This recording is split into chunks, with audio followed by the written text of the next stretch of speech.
all background. When now, you say the other side, it's like. Did you do something on the screen that changed the indlela? Come again? Did you change something on the screen that changed indlela camera?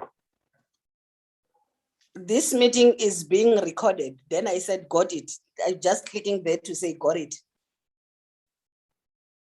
It seems you have changed around again. What gadget are you using? Are you using an iPad or a laptop? iPad. You know, when we're having a meeting in Parliament, the iPad, they say you have to slant it. Connection is a bit terrible, man. But I don't know with you as to what is it that I can do. It's perfect now. Nanzo. Okay. It's much better now. I think the issue is just the lighting in front of you now that is missing. You are a little bit dark. It seems like the light is coming from behind you, the way it's positioned now. Yeah. So what must I do? Window, no behind you. Yes. You need to face the window instead of it being behind you. I need to face it. Yeah, you need to take the gadget and then you face the window so that the light comes from in front of you, not behind you. Let me try it. Let me do the jigging.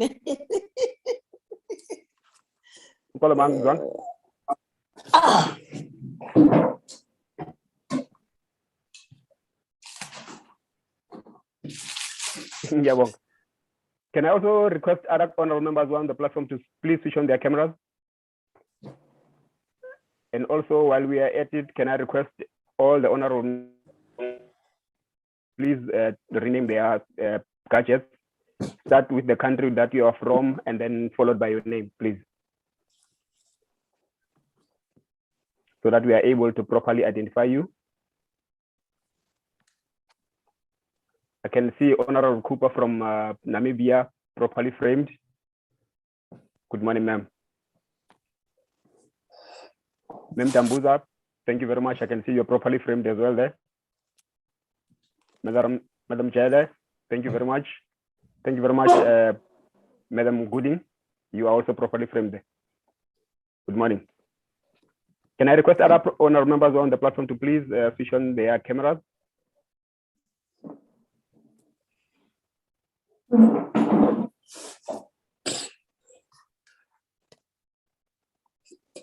Honorable Technica from Mozambique,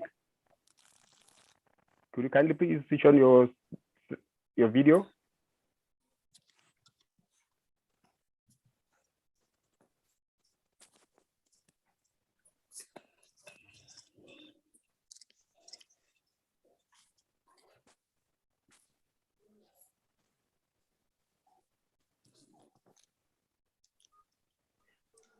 Thank you very much. I think others will follow as we go along.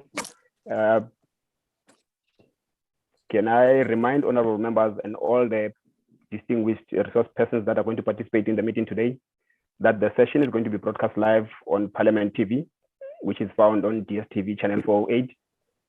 We request you to please, all the time when you take to the platform, to please keep your camera on. We need the visuals for television.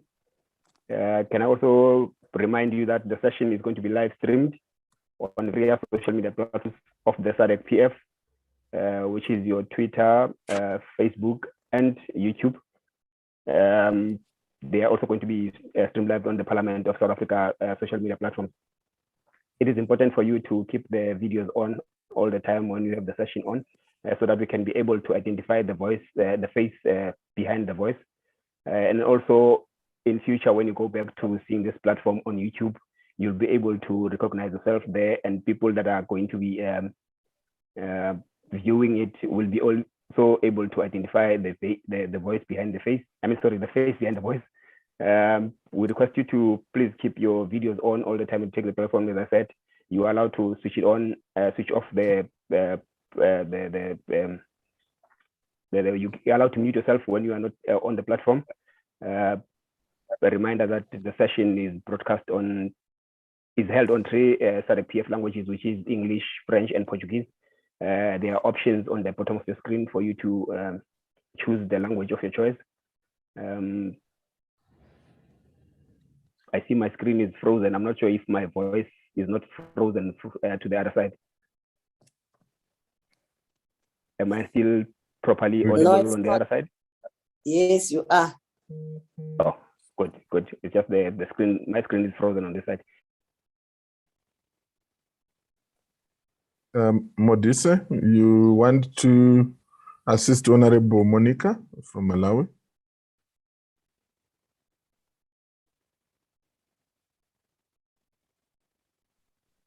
You are muted, Modise. I was disconnected for a second there. Apologies about that. Honorable Bilangulu, thank you. We can see you properly now. Thank you. There was Honorable Monica from Malawi. She had a camera on moments ago. She needed to properly frame. Good morning, SG. I can see that she's not. Good morning. Good morning, Madam SG. Honorable Monica, could we kindly request you to switch on the camera, please?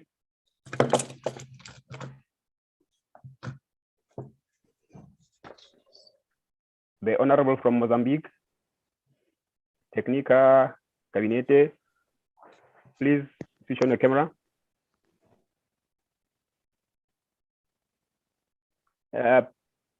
Honorable Monica, is it possible for you to sit facing the window behind you? Oh, okay. Because it's going to interfere with the lighting and we might not be able to see your face properly once the session proceeds. All right. Thank you very much.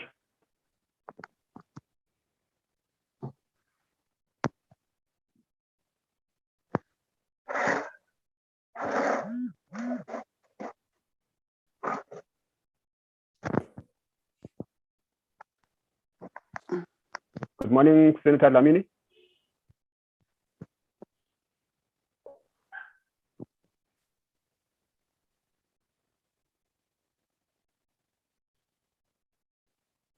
Thank you very much, Honorable Monica. We can see you properly now. Thank you. Thank you.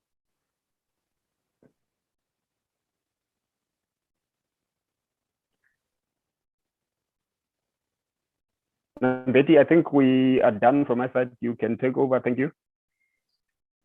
Thank you very much, Mr. Modise. Good morning, honorable members. Madam SG, good morning. Distinguished guests, ladies and gentlemen, my name is Betty Zulu, and I'm Committee Secretary for the Sadaq PF Standing Committee on Gender Equality, Women Advancement and Youth Development. We are just trying to get some members to log into the meeting. The quorum is not yet formed, so asking for a few minutes to just get in touch with those that are yet to log in. Thank you.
Honorable Nascimento, are you in the meeting?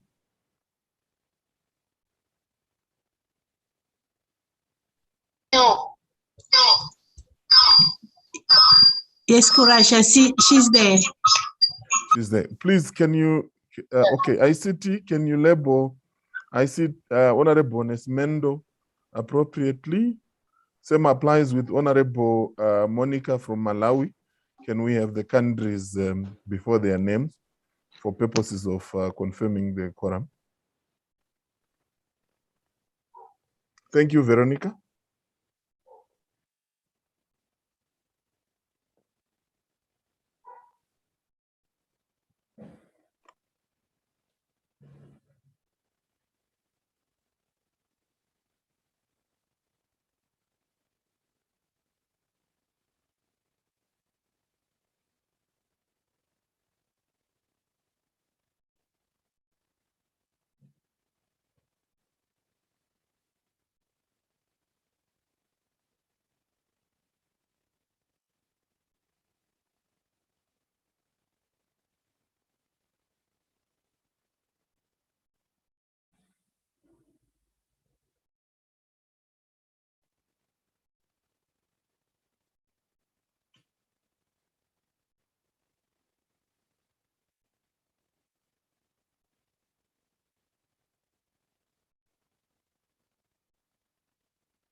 Honorable members, good morning once again, and thank you for your patience. We now have the quorum for the meeting to proceed. Not to sound repetitive, I know that Mr. Modise has already walked us through the broadcast, but honorable members are kindly requested to keep their microphones muted, their videos on.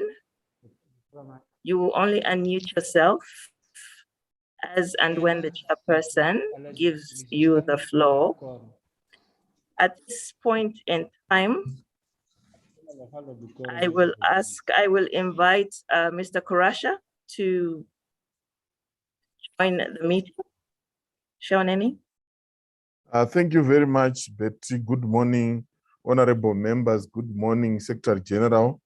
Good morning, our distinguished resource persons, distinguished participants. We need to deal with a procedural matter as we start our meeting. We do not have the chairperson and the vice chairperson in the meeting. And in terms of rules of procedure, specifically Rule 39, Sub-Rule 2, it reads that the chairperson of a standing committee shall preside over all meetings of the committee.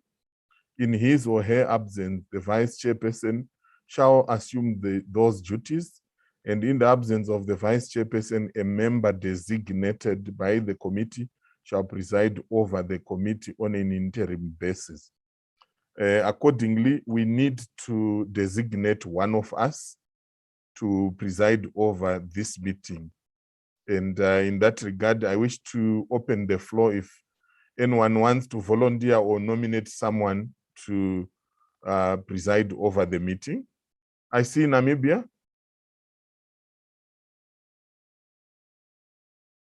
You are muted, Honorable Cooper. Can you hear me now? Clearly, thank you very much. Proceed. Thank you very much. Good morning, sir. Good morning, honorable members. I'm Paula Cooper from Namibia. Allow me to nominate Honorable Kate Pilamkulu from South Africa as the chairperson for today.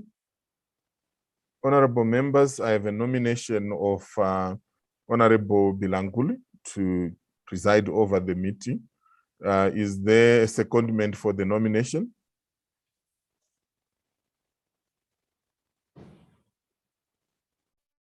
I need someone to, honorable members, I need someone to second the nomination. Honorable Monica Malawi, I recognize you. Kindly unmute. I'd like to second the motion. Thank you very much. We have a secondment for Honorable Bilangulu. May I find out if there are any further nominations?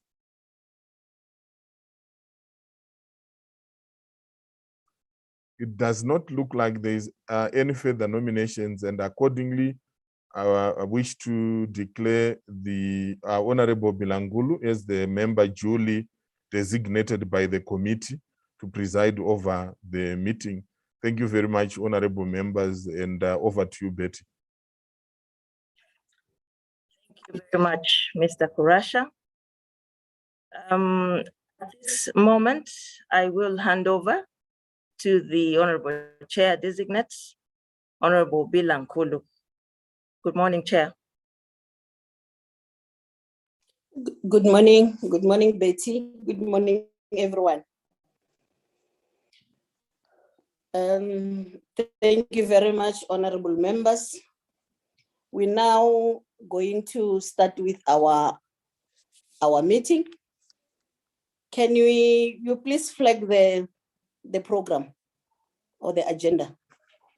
But I do believe that each and everyone did receive it, but I think it will be proper also if it can be flagged.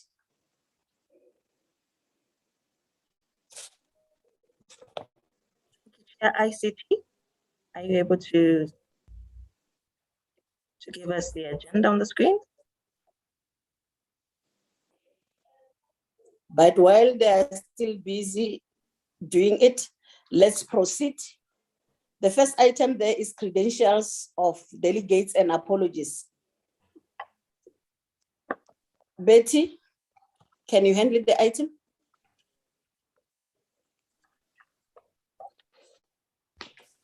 Thank you, Honorable Chair. Honorable members, that is the agenda for the meeting. We kindly go through.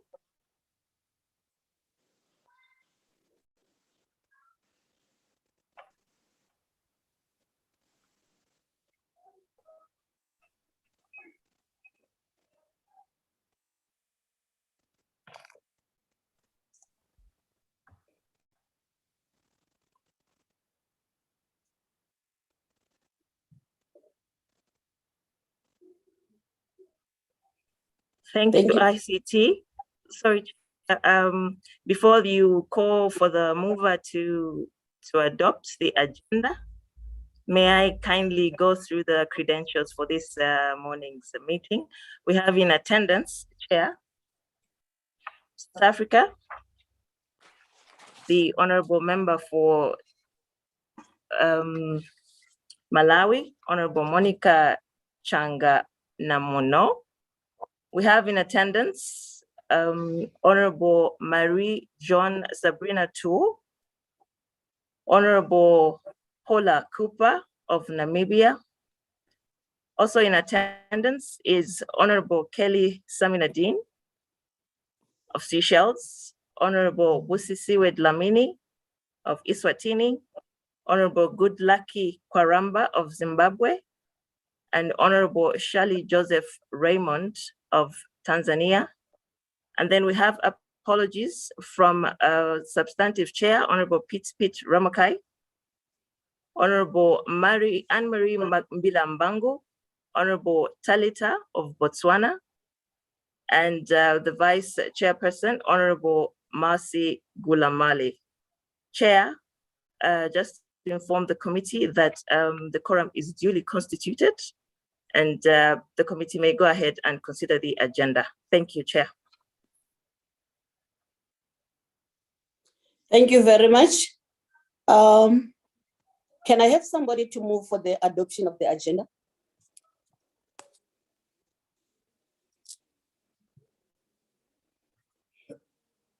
Can I get hands?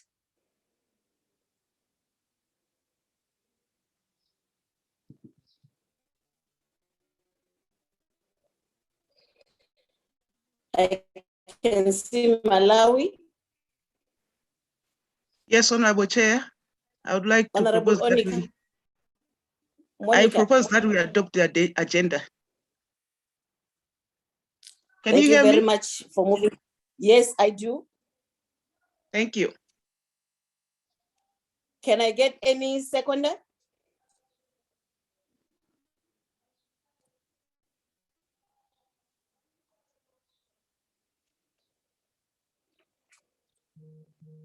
Any seconder for the agenda?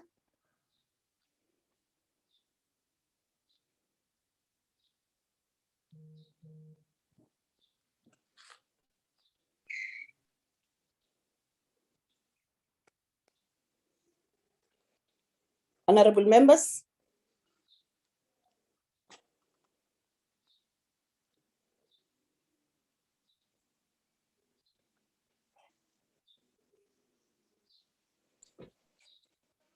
Sí, muy buen día. I see Namibia. I move for the Honorable secondment. Paula. I move for the secondment of the agenda. Thank you very much. The agenda is accordingly adopted. We're now proceeding to the next item, which is the remarks by myself. And thank you very much, honorable members.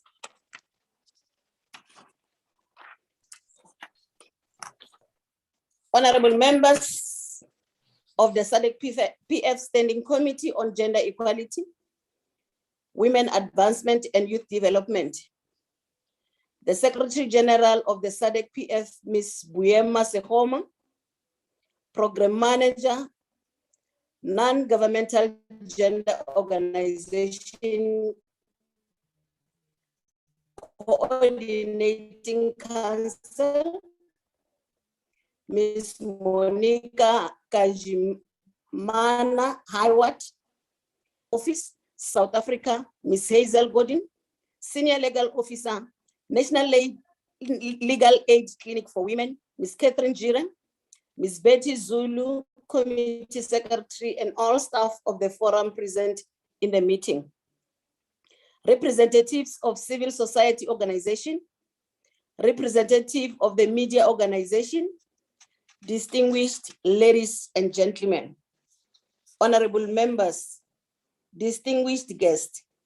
It is my honor and privilege to welcome you to this very important meeting of the Sadaq PF Standing Committee on Gender Equality, Women Advancement, and Youth Development. As a committee that has the mandate to consider issues of women empowerment and advancement, we cannot avoid to talk about gender-based violence, and in particular, violence against women and girls. Gender-based violence is one of the most pronounced expressions of the unequal power relations between women and men. Hence, the committee's theme on enhancing Parliament's response to men and girls during pandemics could not have come at a better time. Gender-based violence threatens women and girls physically and psychologically, integrity because everyone has the right to feel safe and secure. And where this is not present, people's ability to function in the family, community, and society is likely to be impaired as self-realization and development are affected. Worldwide, an estimated 1 in 3 women will experience physical or sexual abuse in their lifetime. Although it undermines the health, dignity, security, and autonomy of its victims and no social, economic, or national boundaries, gender-based violence remains threatened in a culture of silence. Honorable members, distinguished guests, violence against women and girls remains the most widespread human rights violation worldwide. It threatens the rights, health, quality of life, and the very life of women, irrespective of their nationality, age, or social status. Gender-based violence is the most extreme manifestation of discrimination that still prevail against women and girls. The consequence of this type of violence is that exerts a heavy toll on its victim, their families, and society as a whole, as it effectively curbs development. Honorable members, distinguished guests, gender-based violence increases during every time of emergency, whether economic crisis, conflict, or disease outbreaks. In this vein, the COVID-19 pandemic has been no exception. The COVID-19 pandemic has compounded the already existing gender inequalities and prompted an escalation in gender-based violence, especially violence against women and girls in Sadaq region. Pre-existing toxic social norms, economic and social stress caused by the COVID-19 pandemic, coupled with restrictions movement and social isolation measures, have led to an exponential increase in gender-based violence. Many women are in lockdown at home with their abusers while being cut off from normal support services. Since the outbreak of COVID-19, emerging data and reports from those on the front lines have shown that all types of violence against women and girls, particularly domestic violence, have intensified. These figures depict a situation alarming to say the least. Honorable members, distinguished guests, despite the existence of well-documented international instruments aimed at ending violence against women amidst the COVID-19 crisis or to stop it, more needs to be done to prioritize addressing violence against women in the COVID-19 response and recovery efforts. Addressing violence against women will require looking at power relations, confronting patriarchy, which permeates all aspects of our societies, changing mentality and changing social rules and stereotypes which we hold within us. Honorable members, to address gender-based violence, parliaments must begin by building a legal framework, as this is the basic foundation for which they have responsibility. Many Sadaq member states have already passed legislation.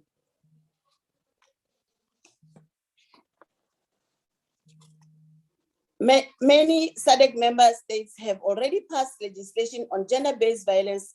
Legislation on gender-based violence needs to include several key elements and knowledge. Violence against women as a form of gender-based discrimination that may affect different groups of women differently. It should be comprehensive and include provision regarding prevention of violence against women, protection and support for the victim, and prosecution and punishment of the perpetrator. Ensuring that prevention and elimination is covered by law is of paramount importance. Honorable members, although many countries have already passed legislation on violence against women, the situation is not the same in all countries. Some have one omnibus law increase, whereas others have provision dealing with gender-based violence enshrined in a variety of laws. In the latter case, parliamentarians need to ensure that there is harmonization among the different laws. I wish to therefore commend the Sadaq Parliamentary Forum, which is the process of developing the model law on gender-based violence to ensure regional harmonization of national legislation addressing gender-based violence and the related issues.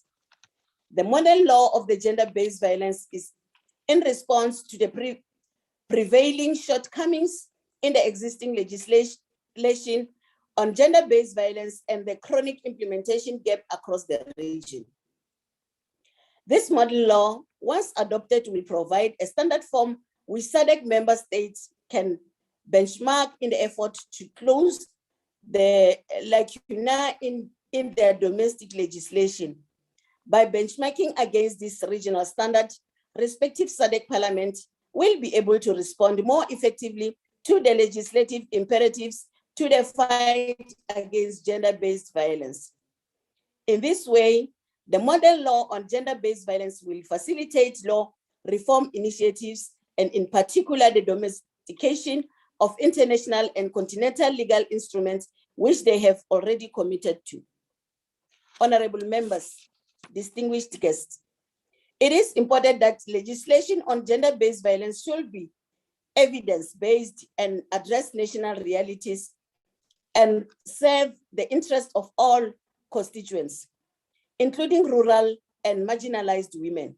Such legislation should also provide for implementation mechanisms such as budgetary support, the creation of specific institutional mechanism to monitor implementation and collection of statistical data. Lastly, legislation should be regularly monitored and amended in order to respond to new realities such as the COVID-19 pandemic, address gaps or correct inequalities, as well as meet the international standards and benchmark of which countries have committed. Honorable members, distinguished guests, gender-based violence needs to be addressed, especially in emergency situations. Overcoming gender-based violence against women and girls requires appropriate policies to address structural problems of inequality, particularly those resulting from discriminatory and violent patriarchal cultural patterns. Beyond the design of policies on care, access to justice and punishment, emphasis must be placed on changing social norms education system. the media, and various in the region's societies. Achieving a life free of violence requires the involvement of variety of social, community, and private sector actors, as well as the commitment from men to zero tolerance for violence against women and girls. Only then can progress towards equitable, sustainable development be made. Honorable members, distinguished guests, to conclude, let me reiterate that pandemics like the COVID-19 can make reporting of abuses harder due to the disruption of public services and limited access to communication facilities such as phones and helplines. It is therefore important for the member states to provide flexible and innovative tools for reporting, counseling services, and support to domestic violence. These tools must be clearly communicated to enable those affected to access and utilize them. In response to the crisis, particularly during lockdown, shelters and places of safety for victims of abuse must be considered an essential services and should be expanded as needed. May we all, the public sector, private sector, civil society, media, and community leaders, commit to work together during the COVID-19 crisis while considering the differential impact of the crisis on women and men, boys and girls. With collective efforts and commitment, we can avoid a double crisis of COVID-19 and gender-based violence and the associated far-reaching negative consequences to our region. We must all redouble our efforts towards zero tolerance for gender-based violence as we fight this devastating COVID-19 pandemic. On behalf of the Committee on Gender Equality, Women Advancement and Youth Development, and indeed on my own behalf, I would like to express our deepest gratitude to the Secretary General of the Sadaq Parliamentary Forum and a team for implementing this meeting to the committee. Further, I wish to take this opportunity to express our deep appreciation to the resource persons that have availed themselves to give us expert presentations on this very important issue. With these few words, I warmly welcome you and I warmly welcome you all. I thank you. Thank you very much, honorable members.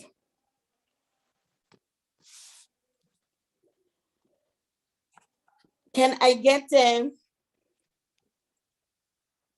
hand to adopt the minutes from the virtual meeting held on the 14th of April, 2021? Or is there any corrections that we want to do from the minutes of the 14th? If there are corrections or amendments, let's correct it, then we'll adopt the minutes thereafter, if there are some corrections that need to be made. Thank you, Chair. With your permission, I'd like to call upon ICT support to just share the minutes of the previous meeting with the committee. Thank you, ITC.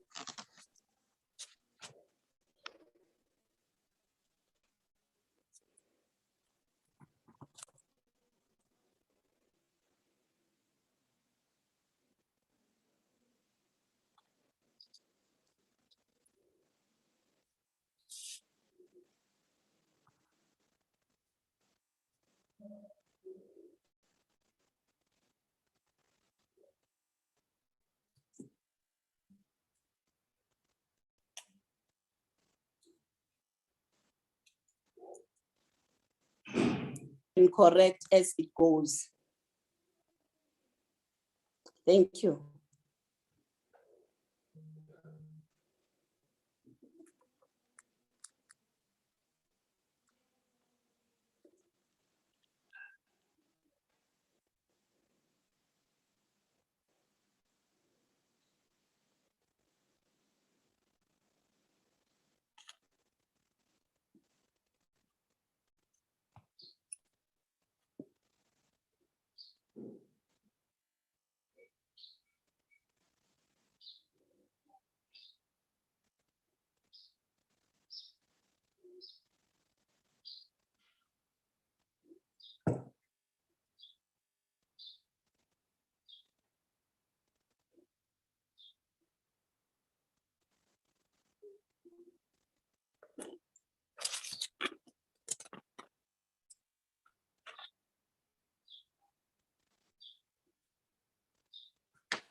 Betty? Honorable Chair, the committee has just gone through the minutes of the previous meeting. I'd like to call upon yourself, Honorable Chair, to call for someone to move for adoption and a seconder. Honorable members, it's like our minutes satisfied us because there's no hand to correct some of the issues. So instead of wasting much time, let me call upon anyone who can move for the adoption of the minutes of the 14th of April 2021. Let me also remind the meeting that only are allowed to move and to second for the adoption of the minutes. Thank you very much. Any hands? To move for the adoption of the minutes?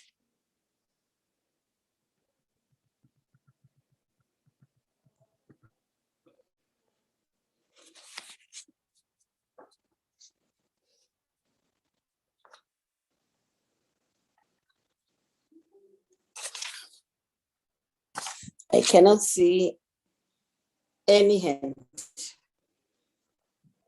Honorable members.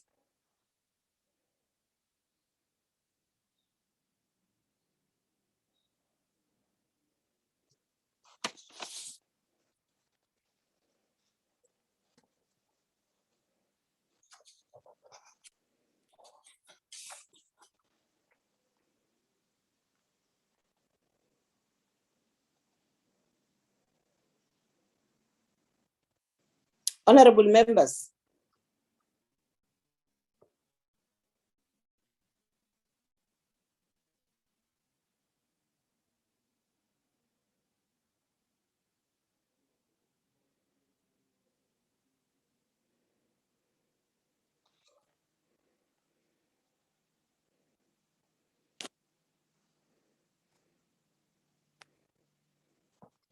Honorable members.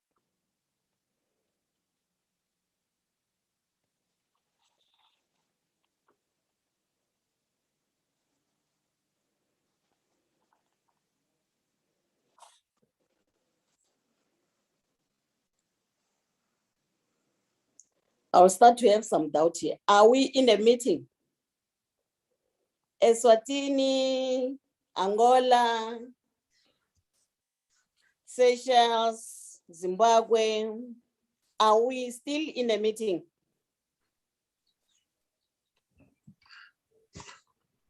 Honorable Kupas is moving so for the adoption. I can't see the hand. Namibia. Namibia. Let me move for the adoption. Yeah.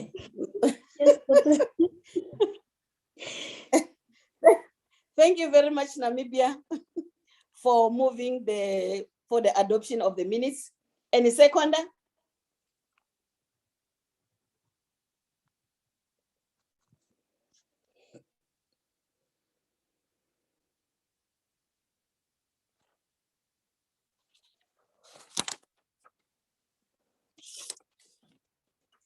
Any seconder for the move?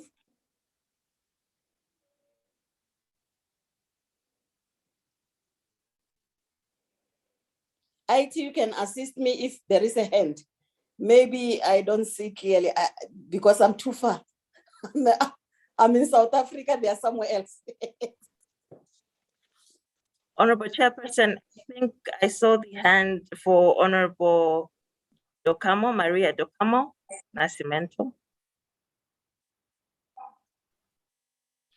Sim. Bom dia a todos. Apoio à adoção. Sim. Thank you very much. Our minutes has been moved and adopted.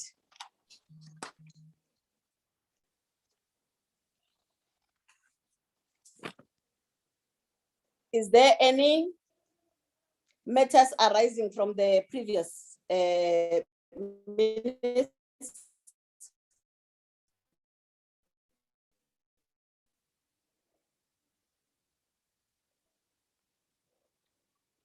Since we have adopted our minutes, I'm just checking, is there any matters arising from our minutes of the virtual meeting held on the 14th of April, 2021?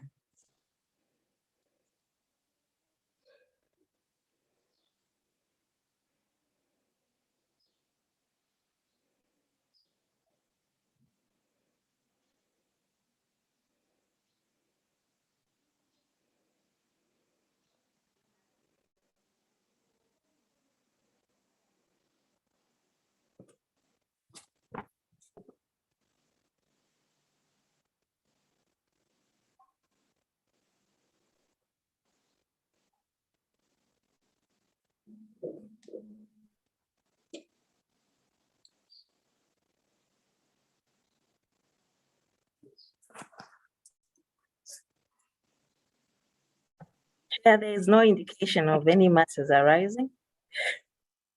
Meaning we have to proceed. Yes, ma'am. Yeah, this meeting, it means we'll just end in time. But I don't know whether we'll be doing justice to this meeting today. Thank you very much. We are proceeding.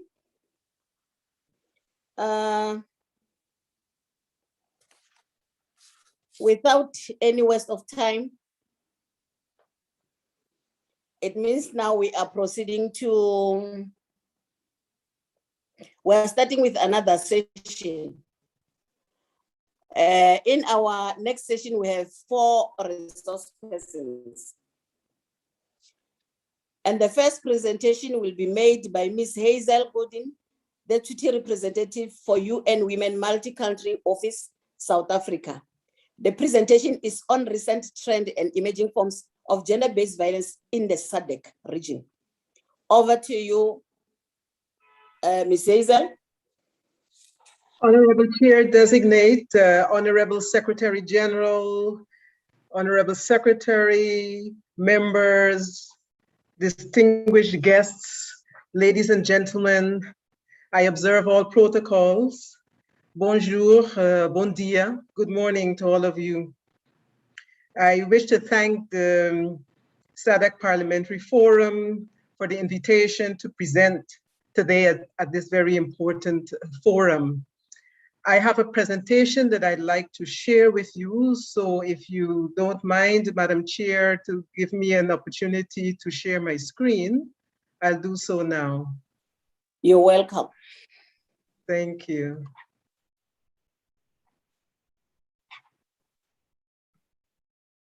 ICT, could you kindly facilitate? Okay, I hope it's visible to everyone. I will now give a brief outline of the structure of the presentation that I will present within the time allotted to me. I'm sorry, Ms. Gooding. Are you going to share the presentation yourself? Yes, I am trying to do so now. Is it visible? No, it's not yet. Okay. My apologies about that. 1 second.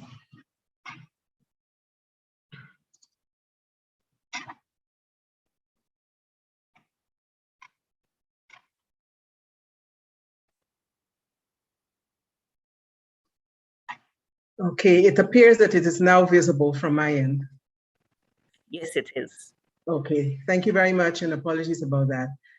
The presentation outline, we will first address the various forms of violence against women and girls. We will look at the status of legislation and policies, institutional mechanisms that exist, the efforts that are currently being made on prevention, access to essential services, data, most recent data that's available on violence against women, women's movements and civil society engagement, violence against women and girls in the context of the COVID-19 pandemic, and to conclude, areas of action and proposed recommendations. The background on violence against women, just to look a bit on what are the forms of violence that we need to consider when addressing this topic. There are conflict-related sexual violence, femicide, intimate partner violence, as we've heard our previous speaker address, non-partner sexual violence, sexual harassment, child marriage, technology-facilitated violence, and trafficking for sexual exploitation.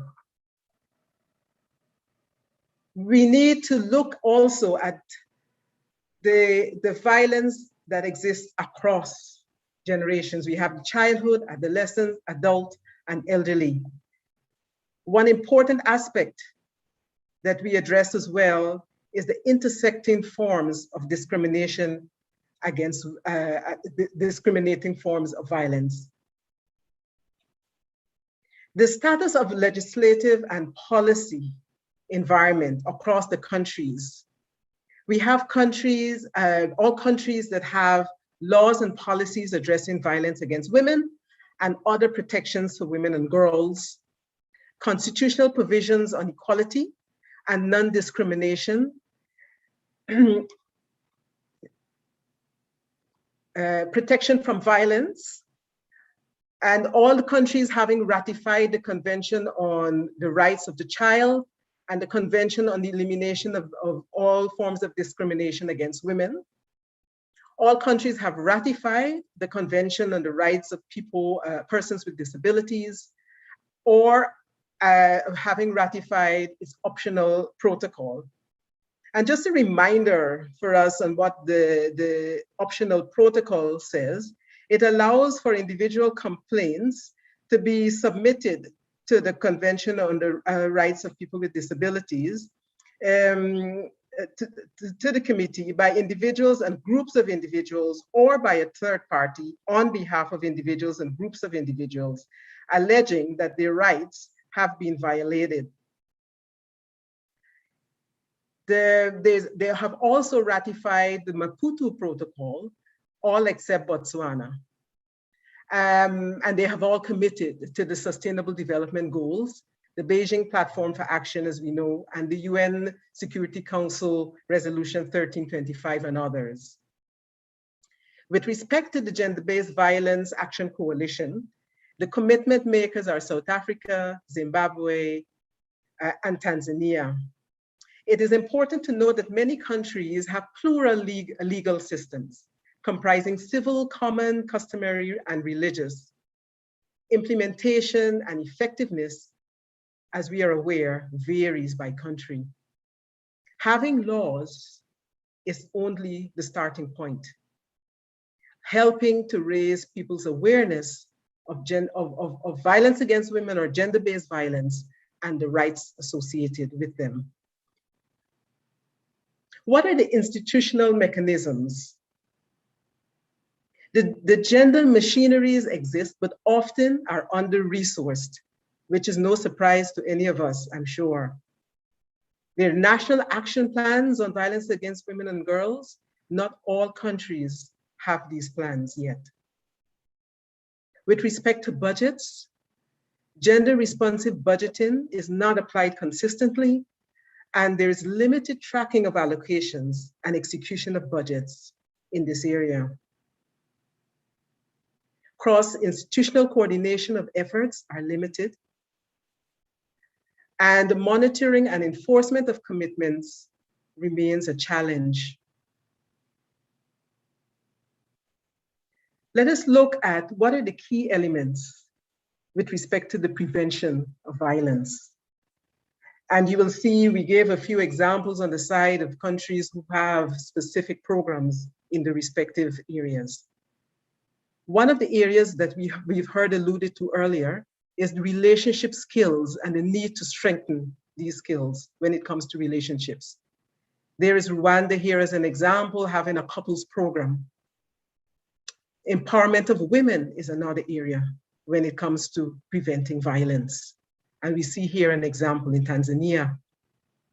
Services for survivors that need to be in place. An example here in South Africa are the Tutuzela care centers. The need to reduce poverty, another key element when it comes to prevention of violence. Environments need to be made safe. We have safe cities programs and programs related to transforming education for girls. And we have here examples in Nigeria and Tanzania. Child and adolescent abuse prevented. How can we do this? It's an example of Parenting for Lifelong Health, a program that exists in South Africa. And last but not least, transforming attitudes, beliefs, and norms.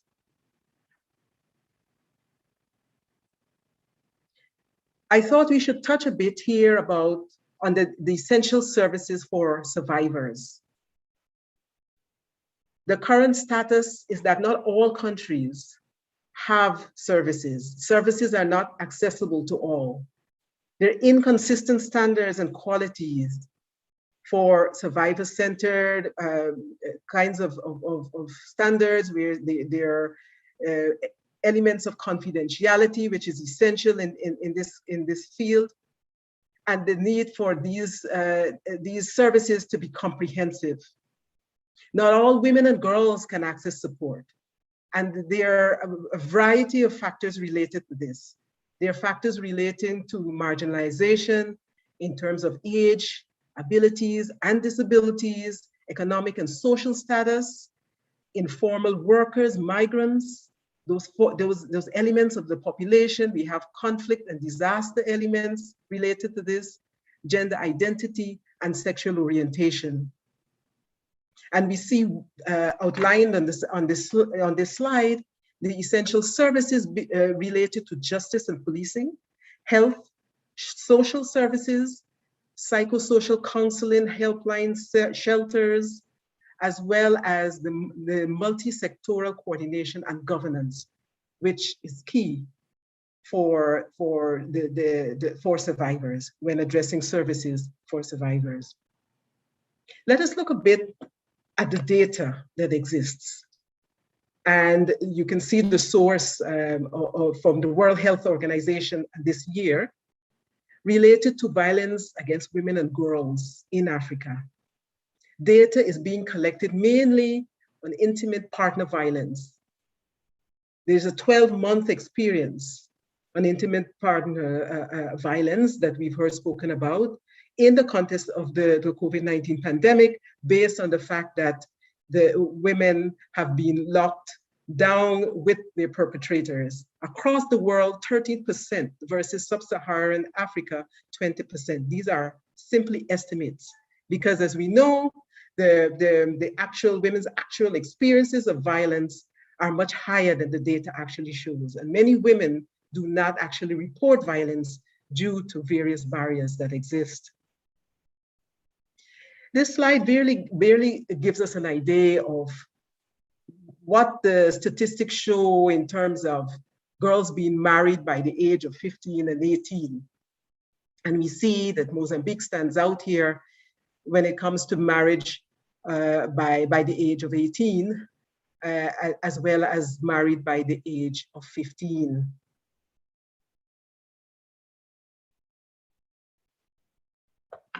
Let me speak briefly about civil society, women's and feminist movements. There is a strong civil society organization trend working towards ending violence against women and girls. We have networks and movements in Sadaq for this.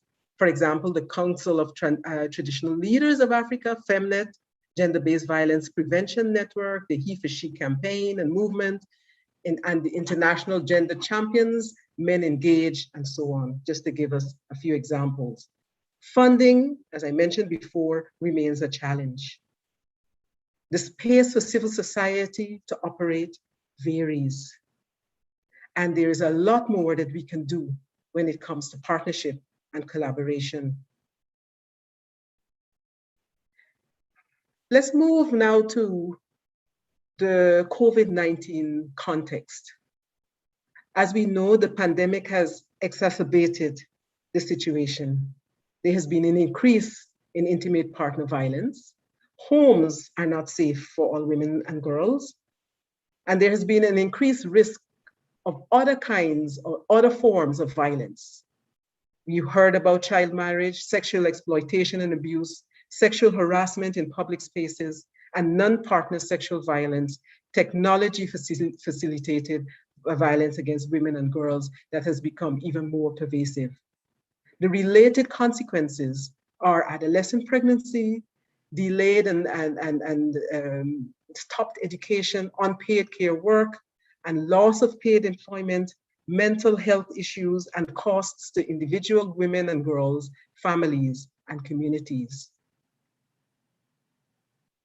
Both women and men know someone affected by GBV, and we've seen a survey. This is a result of a survey that was done across the countries outlined here: Ethiopia, Kenya, Malawi, Mozambique, South Africa, and Uganda. And you can see here that the percentage of men and women who personally know someone who has been affected by GBV. And the point here being that this is not a women's issue, but a humanity issue that affects all of us. We all know what are the factors that contribute to gender-based violence during the COVID-19 pandemic. This slide outlines it in a very simple way. To give an example: restrictions in mobility and lockdowns, school closures, the lack of information on available resources, heavy reliance on technology that has left some women and girls even more marginalized, and we've seen the digital divide even more pronounced. We know that there were pre-existing gender equality norms and limited women's leadership and representation in the COVID-19 decision-making bodies, as well as lack of investments and the reach of social protection measures pre-COVID times. This is a simple slide to show where the gender policy tracker is in terms of the COVID-19 pandemic. We have 24% of members of task forces being women. We have 19% of leaders of task forces being women. 5% are women, or 5% are chaired or co-chaired by a woman or a man. 84% of the task forces are majority men, and 4% have parity. This is the picture of the COVID-19 task forces and the representation. South Africa actually is among the countries with the highest representation of women in the COVID-19 task force, standing at 40%. I will skip over this. We can share this later on, but this is just to give us an idea of where we stand in terms of the global violence against women and girls measures across the globe. So we have 136 countries, for example, having adopted measures to strengthen services for women. 52 have integrated violence against women measures as essential in the COVID-19 response plans, and then 40 have measures to collect and analyze and use data on violence against women in the context of the pandemic. But this we can share for your perusal at leisure. I'd like to suggest a few points here when it comes to the way forward on Generation Equality Action Coalition on gender-based violence. One being creating an enabling policy, legal and resource environment for the elimination of gender-based violence against women and gender-based violence and violence against women and girls. To adapt and scale up evidence-driven prevention programming for the elimination of gender-based violence against women and girls. To scale up comprehensive, accessible, and quality services for survivors of gender-based violence. And autonomous girl-led and women's rights organizations are enabled and empowered to exercise their expertise in addressing gender-based violence. The key of these action coalitions is the multi-stakeholder nature of these movements, and the fact that the youth are the center of the movements, and there is no hierarchy. In fact, this is a hand-holding mechanism where all voices are heard, and all voices will have a say in charting the future that we want to see for ourselves. I'll end by outlining the opportunities that exist for Sadaq PF to address gender-based violence in the context of COVID-19. And these are in no particular order. I'll start with the first one, is to commit to a gender-sensitive response that addresses gender-based violence. 2, to cultivate a gender-sensitive environment in Parliament during the crisis. 3, to prioritize women's involvement in the parliamentary response to the crisis. 4, to institute special gender mainstreaming procedures to the response, specific to violence against women and girls. 5, to monitor and evaluate the gender-based violence efforts in the crisis response. 6, to prepare for a future business disruption that really ensures continuity of prevention and response efforts. And last but not least, to create a space for exchange of lessons between parliaments. I'd like to stop here and to thank you, Madam Chair Designate, and my fellow presenters as well. It's an honor to be part of this very distinguished forum. And I hand over to you at this point. Thank you again. Thank you very much. Thank you very much, Hazel, for sharing this information with us. Honorable members, we have just received our to call upon the second presenter. And after the second presenter, I will allow the House to have some discussion. Thereafter, we'll proceed to the last two, because we're having 4 presenters. So for now, I'm going to call upon the second presenter, who is Miss Monica Chinjamba, Programs Manager, Non-Governmental Gender Organization Coordinating Council. Over to you, Madam.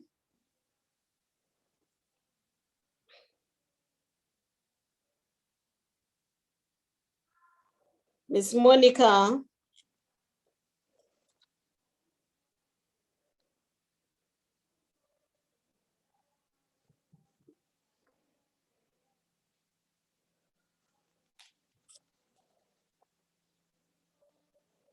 Miss Monica, are you there?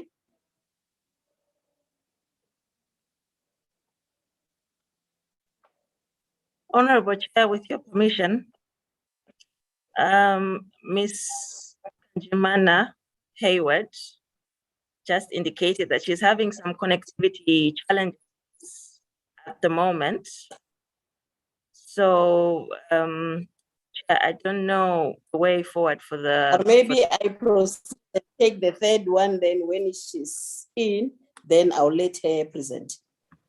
Yes, Let me take the third one. Okay. If they are ready for now. I can see that she's in the meeting. Then thank you very much. Then the next presenter will be presenting on the laws and policies that address sexual and gender-based violence, the need for efficient and effective comprehensive legal and policy framework that helps secure protection and recourse from GBF.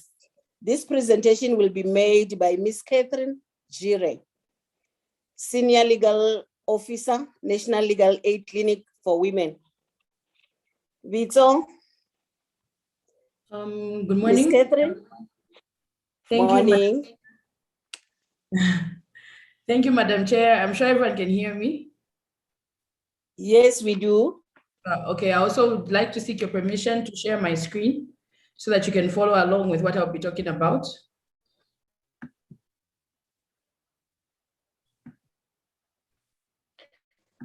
You can do that. Can everyone see it? Yes, yes. Right, I can see. Okay, thank you. So I will be talking about laws and policies that address sexual and gender-based violence in Zambia.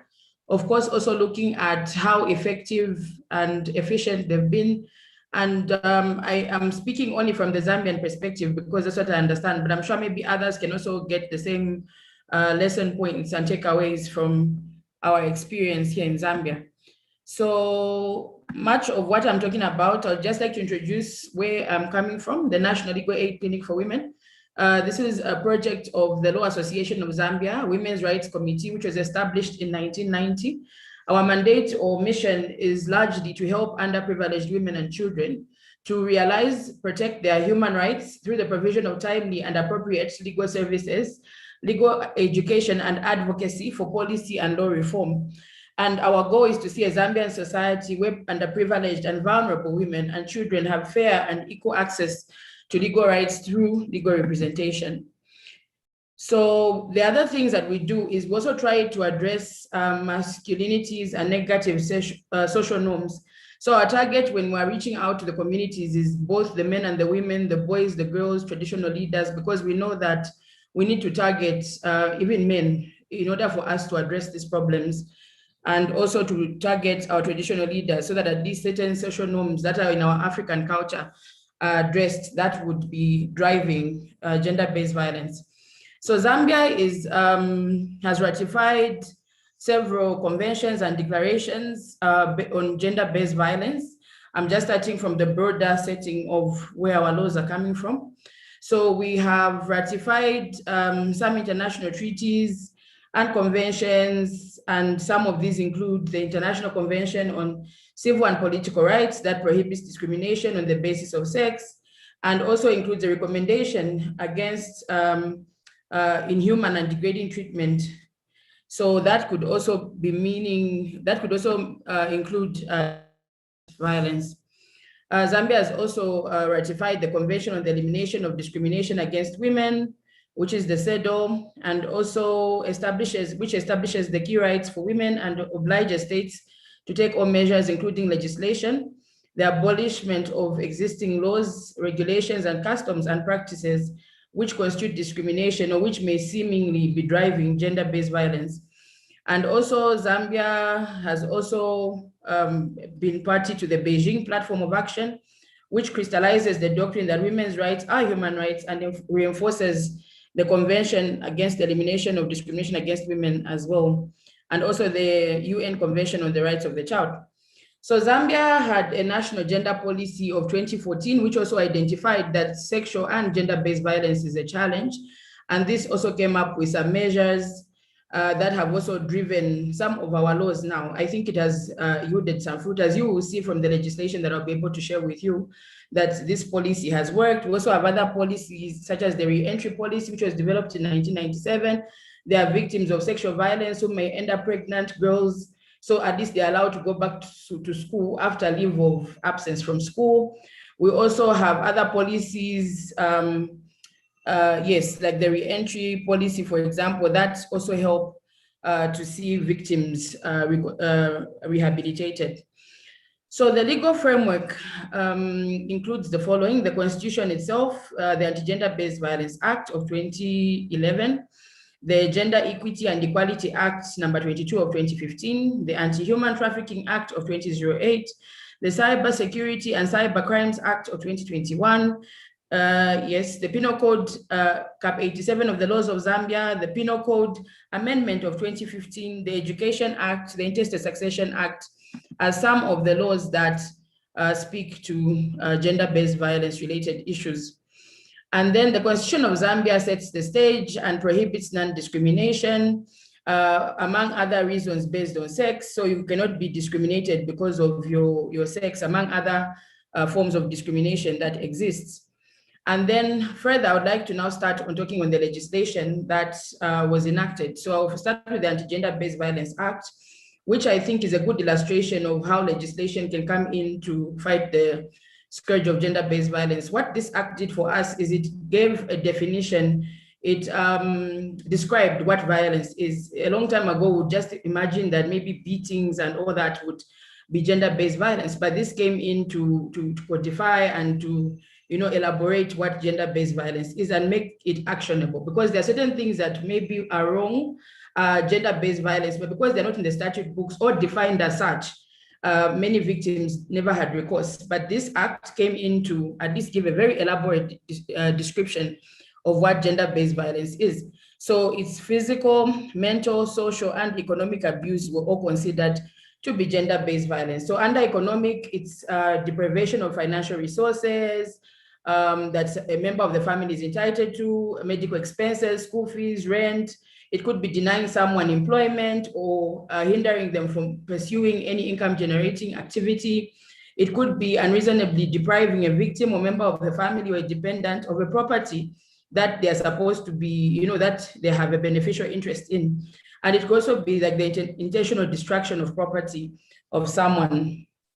So it further came into also bring in the aspect of emotional and verbal and psychological abuse, which many people would maybe go through, but they never had anything codified that would make it something that is actionable. So this emotional and verbal abuse is degrading treatment, insults, name calling, ridicule, threats that can cause emotional pain or distress, obsessiveness and possessiveness, conduct that makes someone feel unhappy, humiliated, afraid of imminent harm, depressed, worthless, all these things, controlling behavior, and anything that would also cause emotional distress to children who are also witnessing these acts of gender-based violence.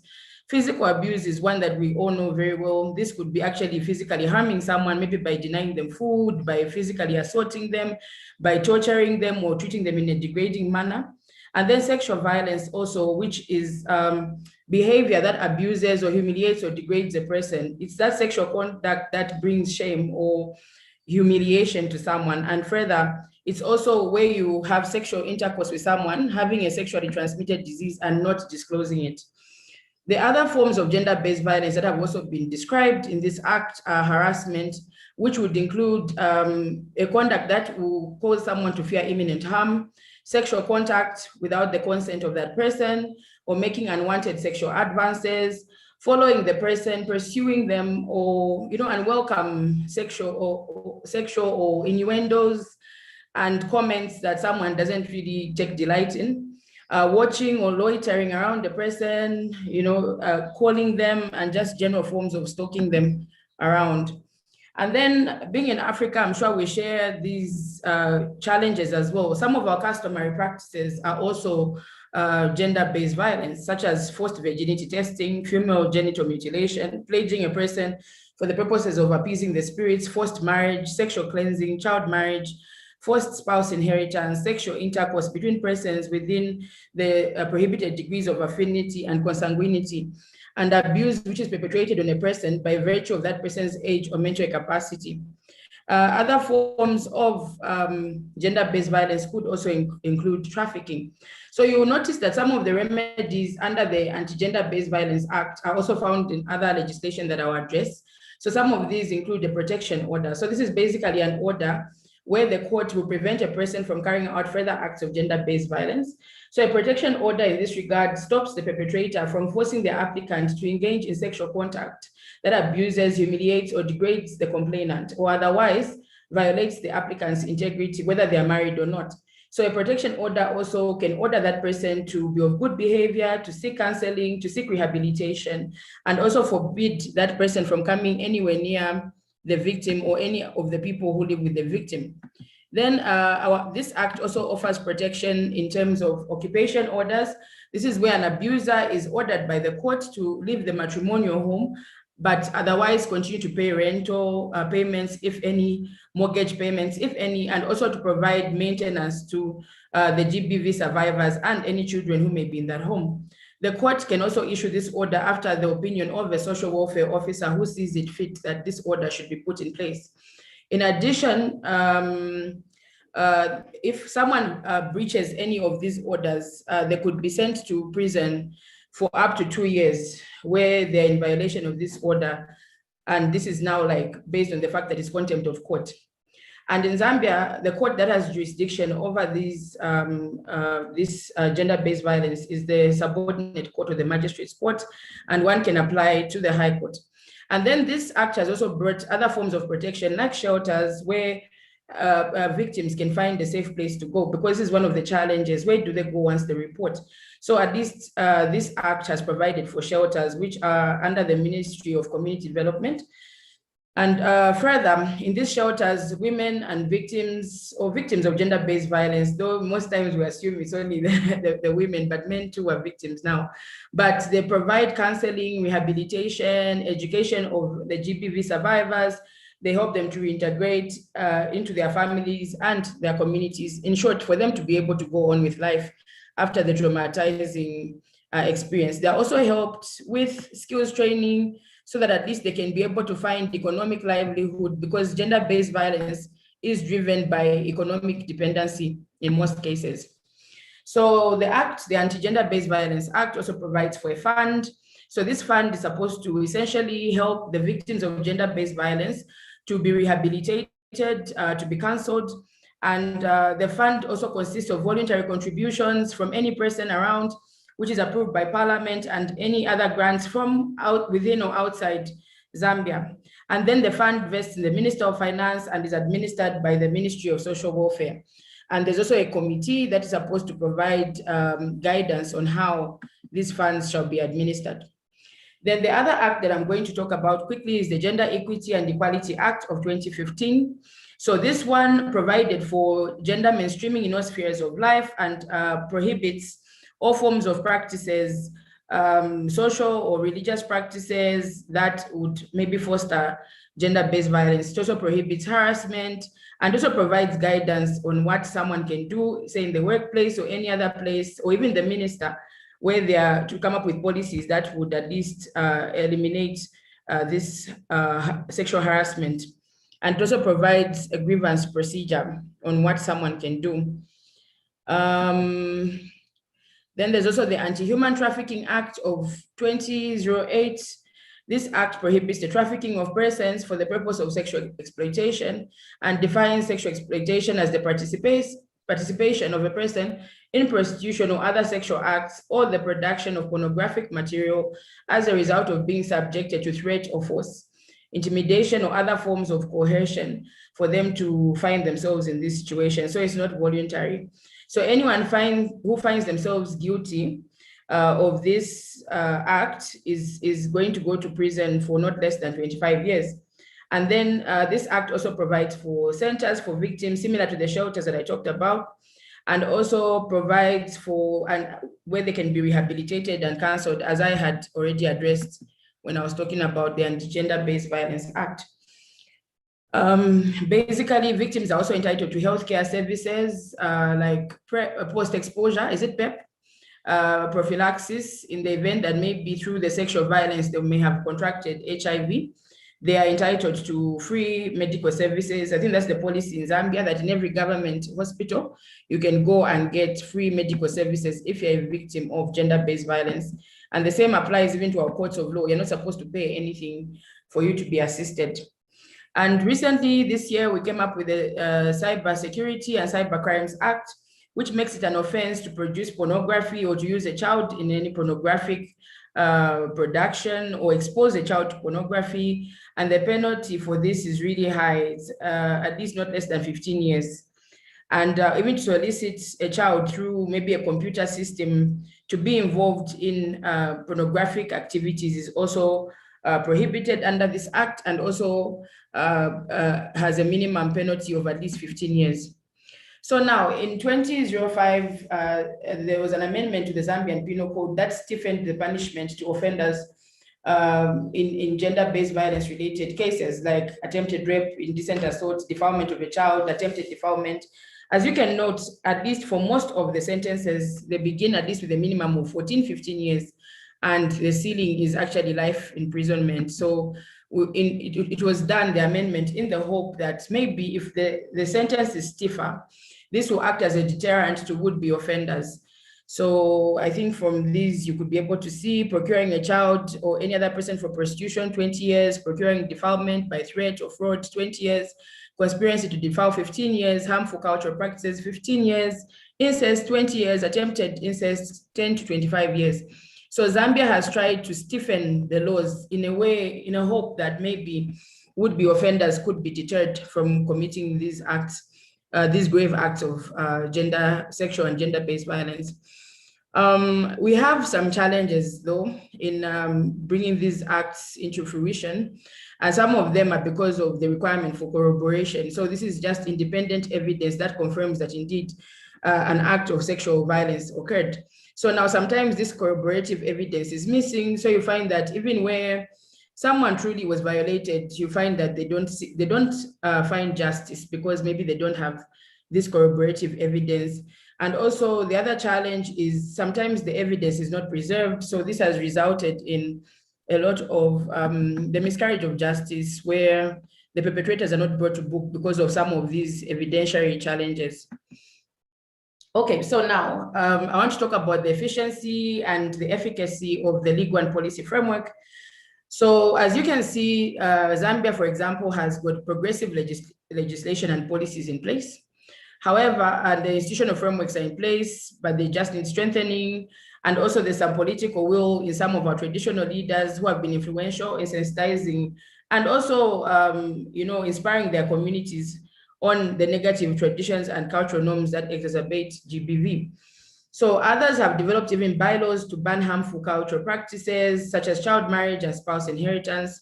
And in Zambia, we've also seen a multi-sectoral coordination of GBV service providers, both state and non-state, who contribute to all these actions. And we've also experienced overwhelming support from the donor community, and there's also a lot of political will to see this scourge of gender-based violence come to an end.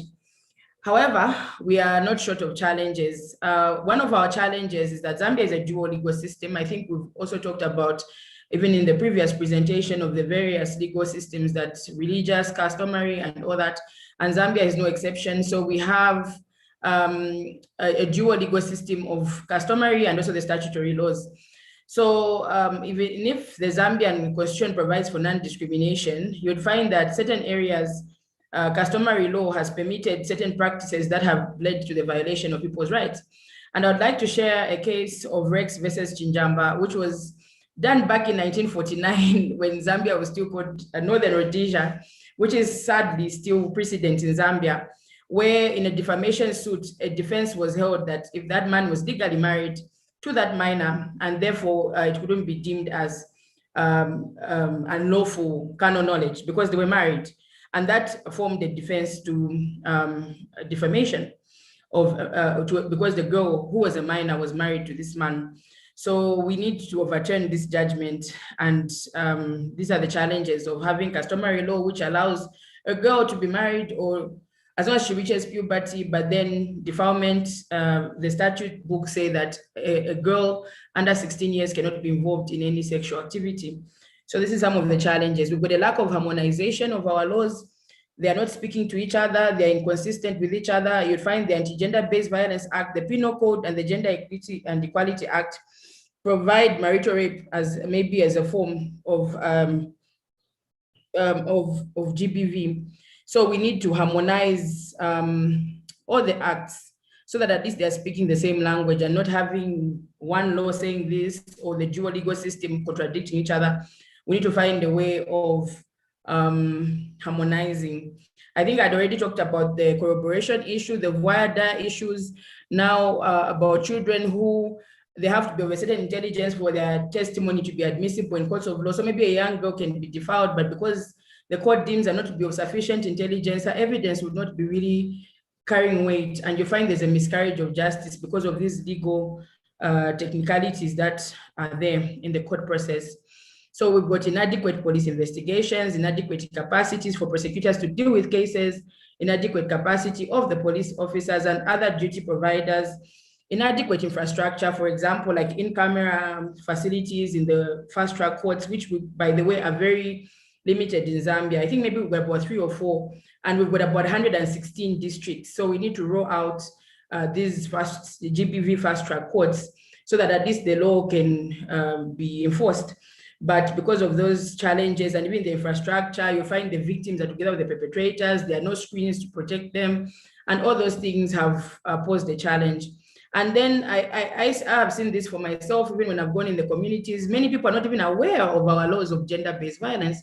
So when you ask them, do you know the Anti-Gender-Based Violence Act, a lot of Zambians don't even know about it.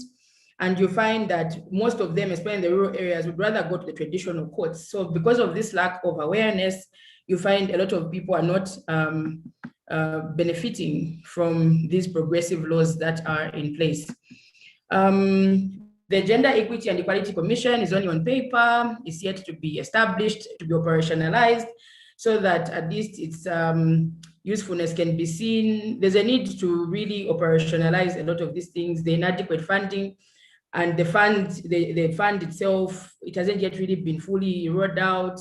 The committee, all these are not like fully, they're not working to their proper capacity. Their impact is yet to be seen. I must say, there's a need to scale up shelters. A lot of people will not complain because where are they going to go? if they, if they now rock the boat and, tamper with maybe someone who has been taking care of them. So we need to have these shelters, safe homes as per the Act. We need to scale up the provision of one-stop centers. We are like having them started up with the help of the donor community, but it's very minimal compared to the 10 provinces and over 116 districts Zambia has. There's a lot of work to be done, and I'm sure this is the same with other parts of the Sadaq region. And then there's also a lack of human resource. You find most lawyers would rather be in the urban areas, and very few of them are in the rural areas, and there are very few paralegals. So there's no one to interpret the laws or even provide technical support to victims who may seek justice. And then there's also a weak monitoring and evaluation strategy, as there is no proper operationalization of the committee to look into the enforcement of the Act. So no one is really looking into and making deliberate attempts to see how we can make this Act work, or this legislation that I've said is progressive, work properly. So in the interest of time, I hope I haven't gone beyond my permitted 20 minutes. I would like to end here, and thank you so much for your attention. Thank you very much. Honorable members, we did receive the two presentations from Ms. Hazel and Ms. Catherine. Thank you very much, Ms. Hazel and Ms. Catherine, for such informative presentations. I'm extremely happy that both presenters were female. And I will give you the reason for my joy in our next meeting. But I'm so pleased to us this morning. I shall now open the floor for debates or engagement. Honorable members, this is our turn.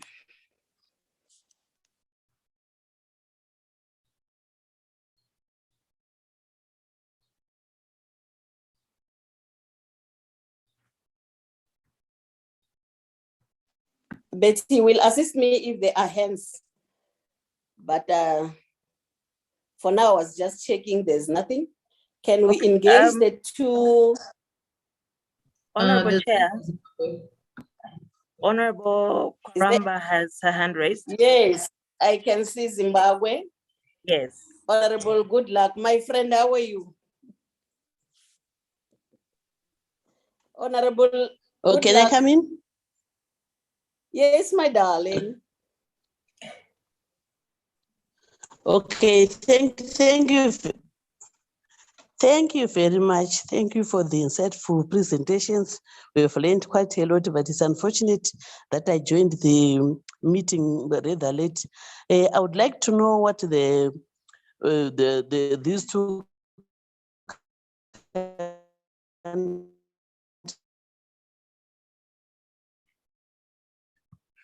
Zambia and the other country, I would like to know what they're doing.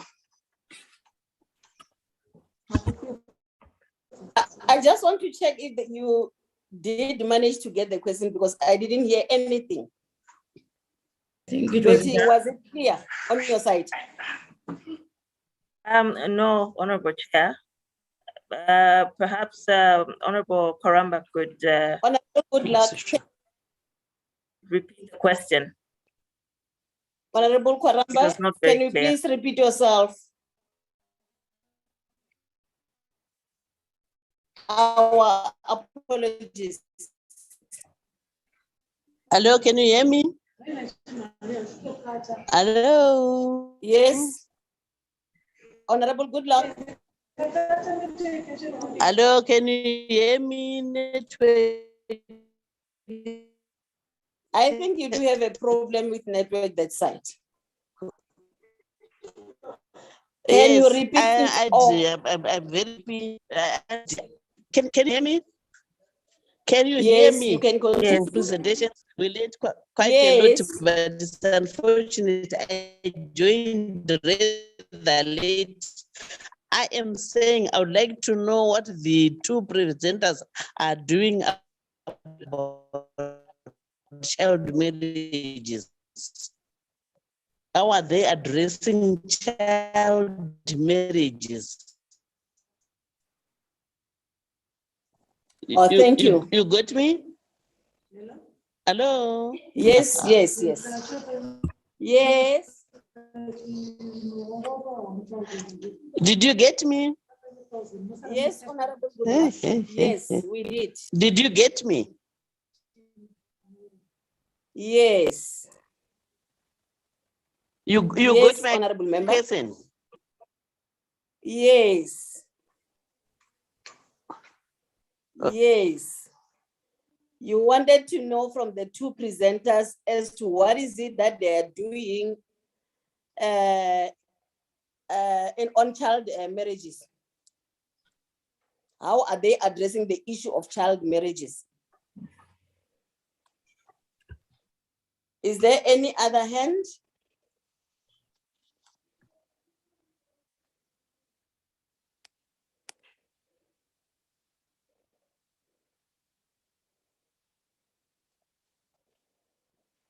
Yes, I can see Honorable Monica from Malawi. Thank you very much, Chairperson, and thank you very much, colleagues. Let me start by saying that I'm very happy to join today because this is my first time to be part of this. And thank you for the presenters. I would like to know if there's any country in the Sadaq region which has started a piece of legislation on issues of technology facilitated violence. You know, we're commemorating the Day of the African Child, where it was about digital generation. And there's a lot that is happening in the social media, especially our girls. There's a lot that is happening. How do we protect our girls? So I just wanted to learn if there's a country that has started a piece of legislation on the technology facilitated violence so that we can learn from there. Thank you so much, Chairperson. Thank you very much, Honorable Monica. Any other hand? We've got 30 minutes to engage.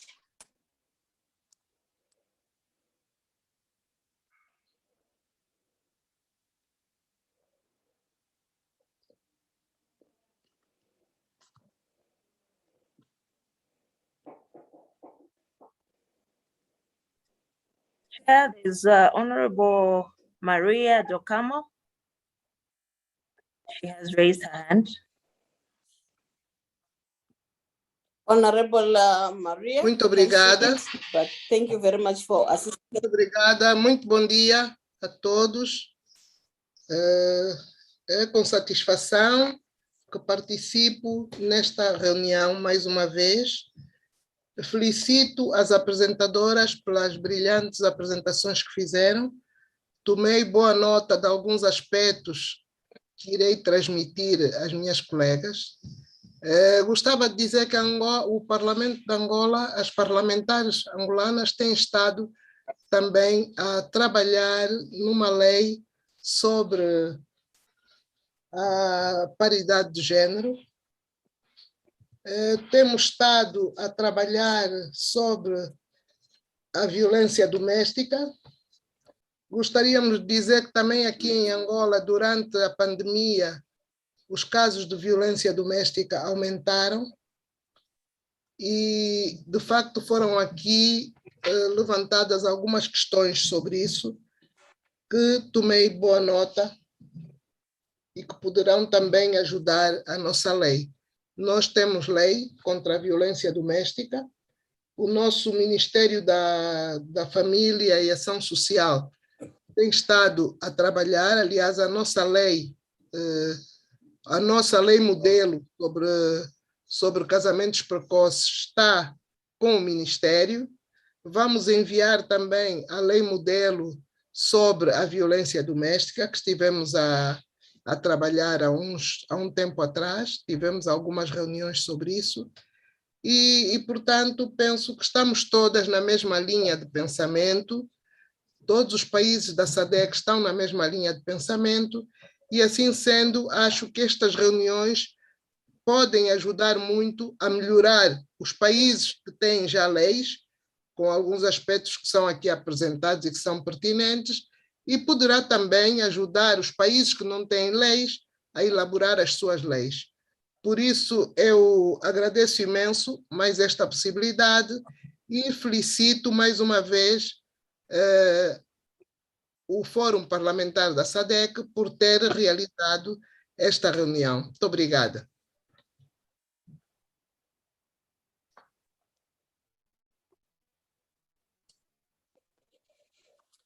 Thank you very much, Honorable Maria. Is there any other hand?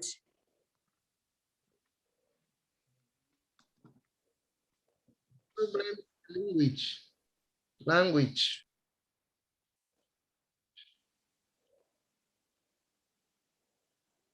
Sorry, I missed that.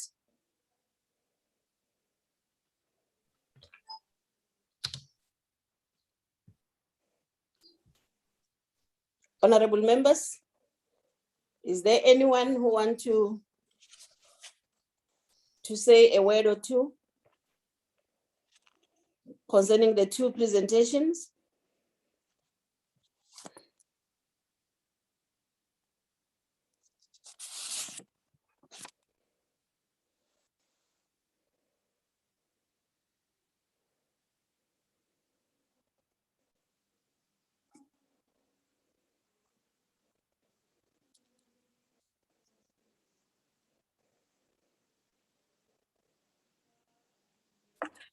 Seeing that there are no hands raised at the moment, perhaps the presenters could respond to the concerns, the observations that were raised by the on child marriage, and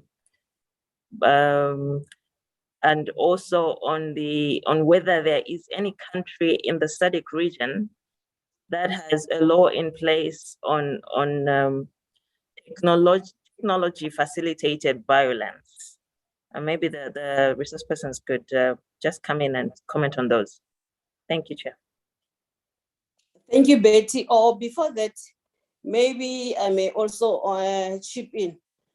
I just want to check with Hazel, because I heard most of her presentation. It's like has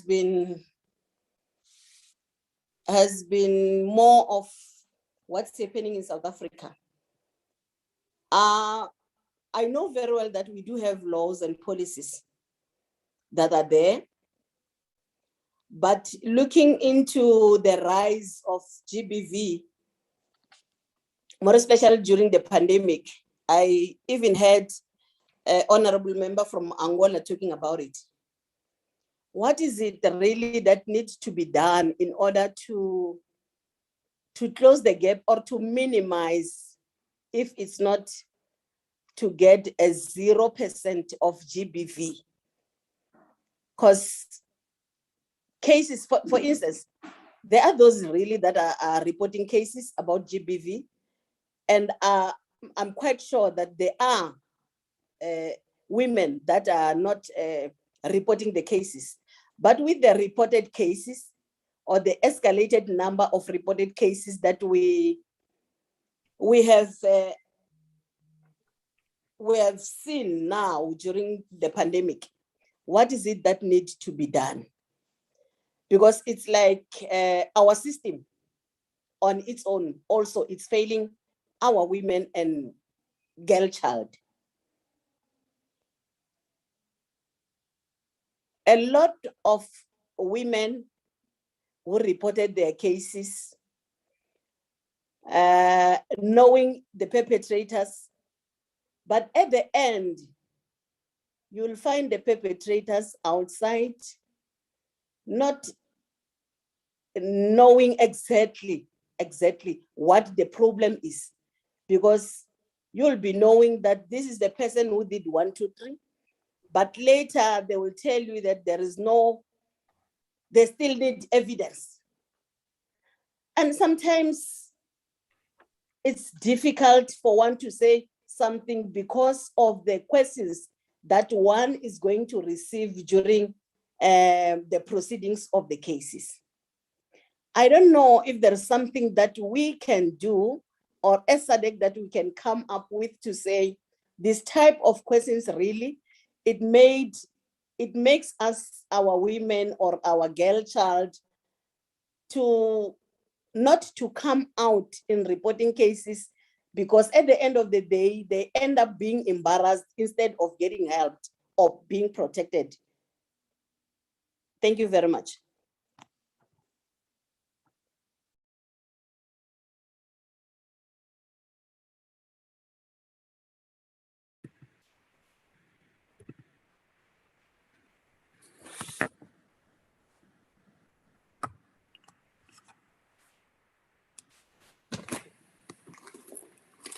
Chairperson.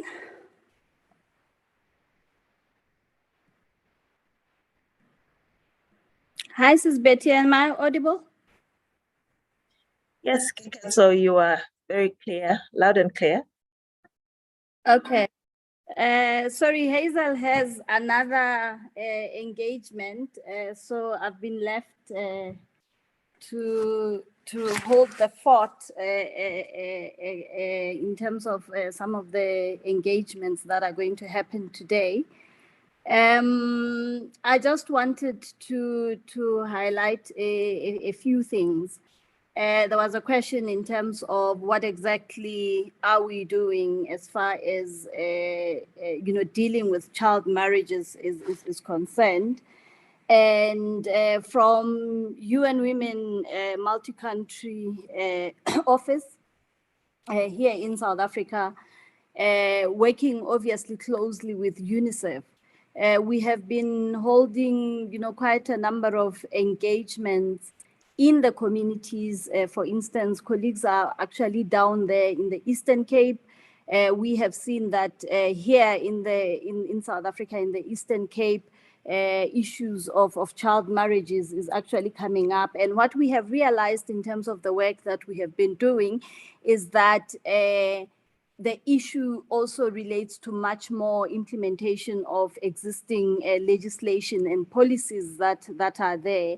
And you find that, a lot of communities, and this is why we're trying and running, campaigns around end child marriages in Africa. A lot of communities, what we have found, specifically working in the Eastern Cape here in South Africa, is that parents or elders, as they see our girl child getting into puberty, they then sort of at times decide that, this child must get married. We are already living in poverty, and so we can't, allow to have another child and the like. So it actually was an indication to us that when it comes to, dealing with comprehensive sexual education, for instance, some of those things are lacking, because really it doesn't assist for us to say maybe we are addressing, for instance, a teenage pregnancy by, perpetuating underage child marriages. So that's, the work that we've been doing. We are supporting various NGOs that are on the ground that are dealing with this thing to really ensure that we do away with this particular scourge. In terms of what is happening around, the rise of GBV cases, Honorable Kate Bilankula, I think as UN Women, part of what we have been doing is really to scale up activities in ensuring that we support the current National Strategic Plan on GBVF that has just been adopted by the country. In there are elements specifically around, all the pillars, but for us, it's quite important to push work around prevention as well as protection pillars. And so under protection pillars, we've been working very closely with the Department of Justice, supporting the work that needs to be done, but also there's a process or a methodology that we call Rapid Results Initiative that we are currently working on. And the idea here under the protection pillar really is to ensure that we make, all the processes or the pathways that we have to assist victims working in such a way that they do not, create secondary victimization for the victims. And so we piloting quite a number of processes in the various provinces, specifically here in South Africa. There's work that we are doing in the Waterberg local district municipality, OR Tambo in the Eastern Cape, as well as in KZN. And the idea really is to try and make sure that from the point where, a victim comes forward and reports, all the service providers within that pathway are able to work together, because we have seen that a lot of times when that pathway is not properly coordinated, that then also creates problems. We know that you need, that's why we are really targeting to Tusela care centers to ensure that when a victim arrives, all those referral pathways that are supposed to happen, police and everybody else, the justice system actually works faster, but also putting the victim right at the center of the processes that they are taking forward. So that's just but a few of what I could highlight in terms of what we are doing, and specifically here in South Africa, to really try and ensure that all the processes are victim-centric when we deal with some of these issues. Thank you, Chairperson. Thank you very much, Keketso. Vito. Sorry, Chair, I just wanted to share, sorry, Chair, I forgot there was a question around technologically facilitated violence. I think here in South Africa specifically, we don't have one that is very specific to GBV, but we have cyber law that Parliament not so long ago was working on in terms of amending and updating so that we are able to deal with some of the issues around violence or cyber violence. Thank you, Chair.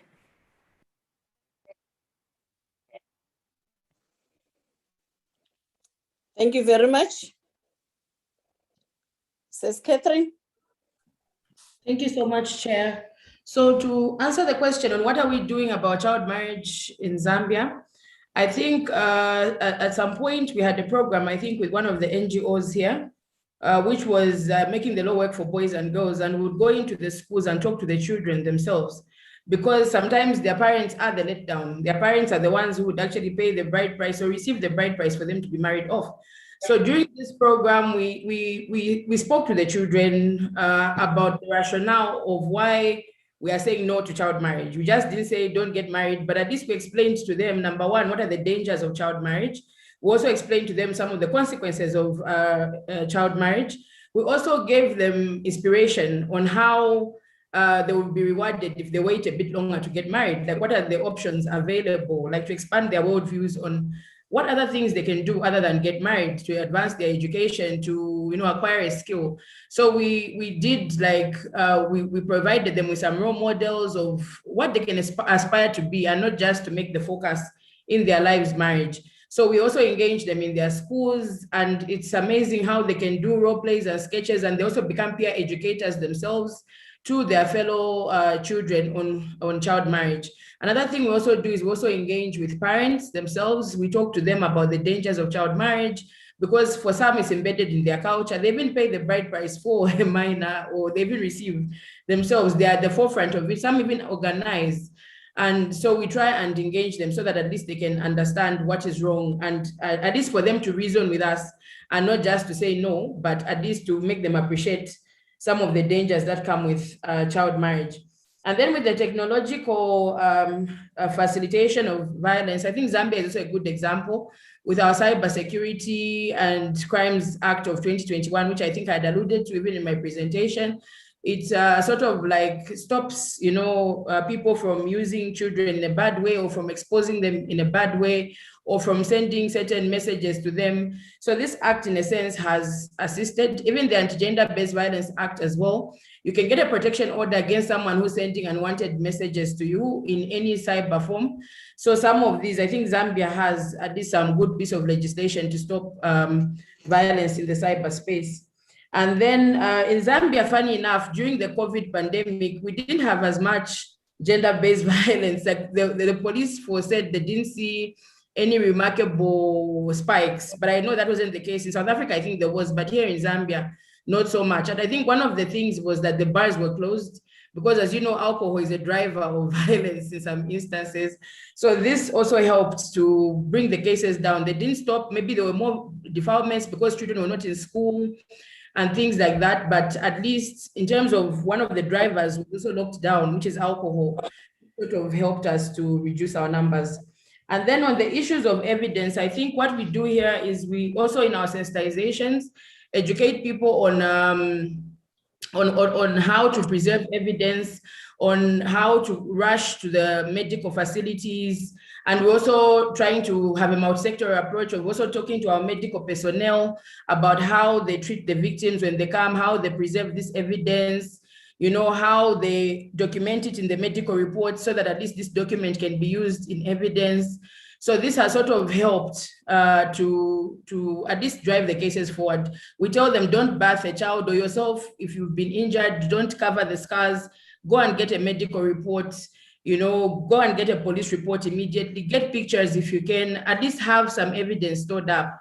Have a medical report written for you as soon as possible. Don't try to cover up. And that is what sometimes creates the challenges in evidence. So it's now educating the communities and also the other stakeholders like our medical personnel on where the legal issues meet with the medical issues. I think we need to have more of these joint meetings where we can see the medical aspects of this evidence and where they can preserve certain information for us. And then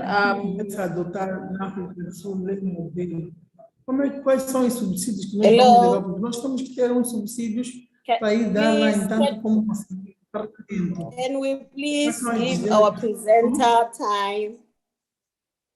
Can we switch off our mics, please? Senhora deputada? Senhora deputada? Okay. So I think there's a need to educate our duty bearers, who are the police officers, the court clerks, because here in Zambia, the Gender-Based Violence Act also mandates them to help victims, even to draft documents. We need to educate the nurses, we need to educate the social workers.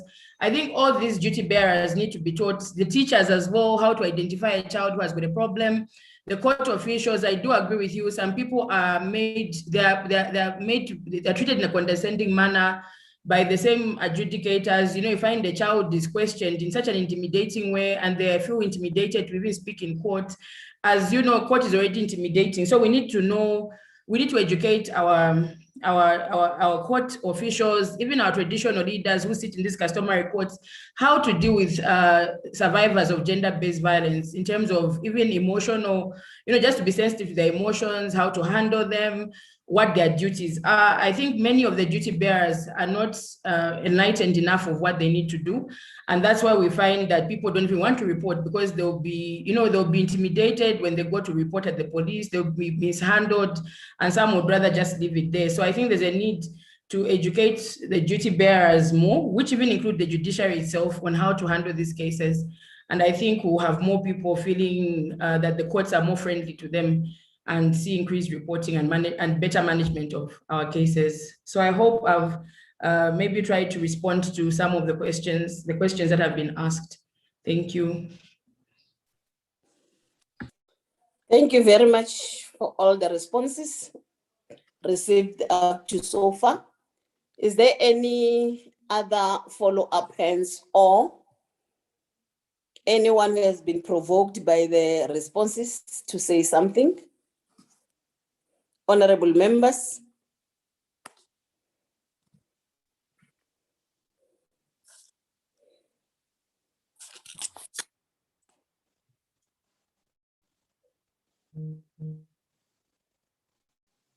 If not, then it means we'll be proceeding with our program. Honorable member, there is a Swatini with a hand up. Eswatini, you may come in.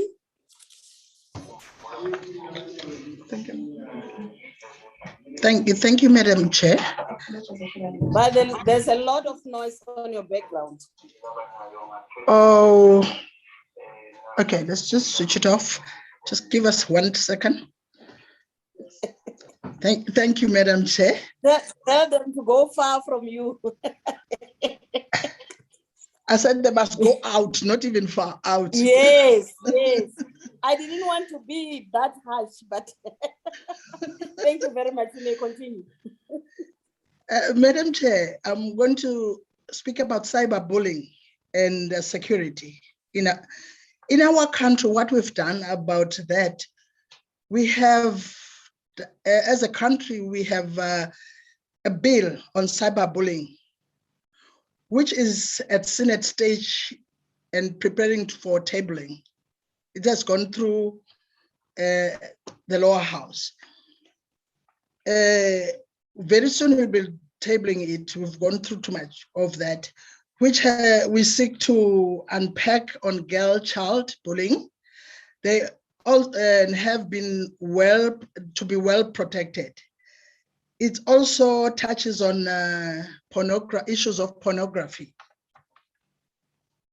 Secondly, we've got the motions on GBV that some of them have been tabled. The impact, especially on their safety net, after the young girl child reported their perpetrators. What can we do as a region to ensure that there are safety nets for these subjected to the gender-based violence in their families? Because this happens in their families. Thank you, Madam Chair. Thank you. Thank you, Sespusi. Hope we're going to share that your experience as Eswatini. Thank you very much. Is there any other hand?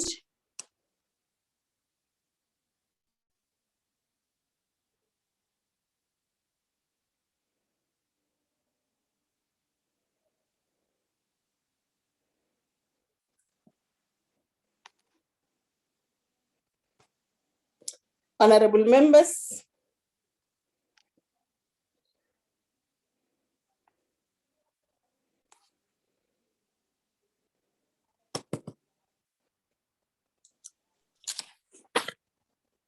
Honorable Chair, there is no hand at the moment. Thank you very much. Can you please check for me if Ms. Monica is in now? I was able to communicate with her a few minutes ago, and she says that the challenges have persisted. But we do have our third and last presenter, Ms. Dambuza. Yes, Chair. No, thank you very much. Meaning we need to proceed to our third presenter, who will happen to be our last, isn't it? Yes, Chair. Thank you very much. The last but not least presenter will be Ms. Kialeboha Kelly Dambuza, Program Officer, Gender Unit, Sadaq Secretariat. Over to you, Kelly.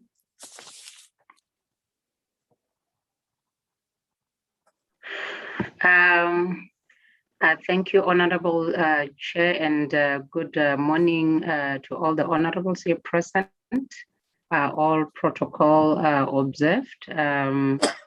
As indicated, my name is Kialeboha Kelly Dambuza. I work for the Sadaq Secretariat, specifically as an officer responsible for the gender-based violence portfolio. So I will be sharing you just a few slides to highlight the SADC's commitment to addressing gender-based violence highlighting some of the key guiding instruments in the region and some of the ongoing interventions. Also trying to highlight the issues around COVID-19. My apologies if I mention things that have already been covered by other speakers because I was in another meeting and I just joined now. I hope my screen is visible.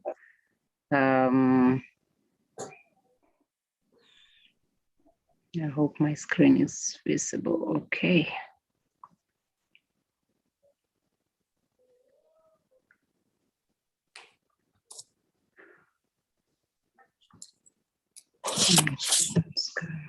Okay. Great.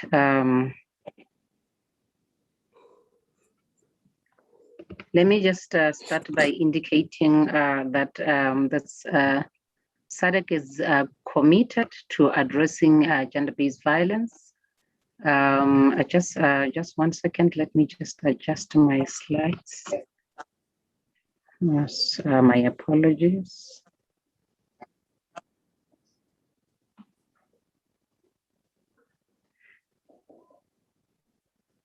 Betty, can you kindly confirm if it's visible on the screen? For the slideshow, it's better. Yes, Kelly, but I think we need a bit of adjustment. I don't know if we could increase the percent. Yes, that's better. Is that better? Okay, thank you. Thank you, Betty. Yes.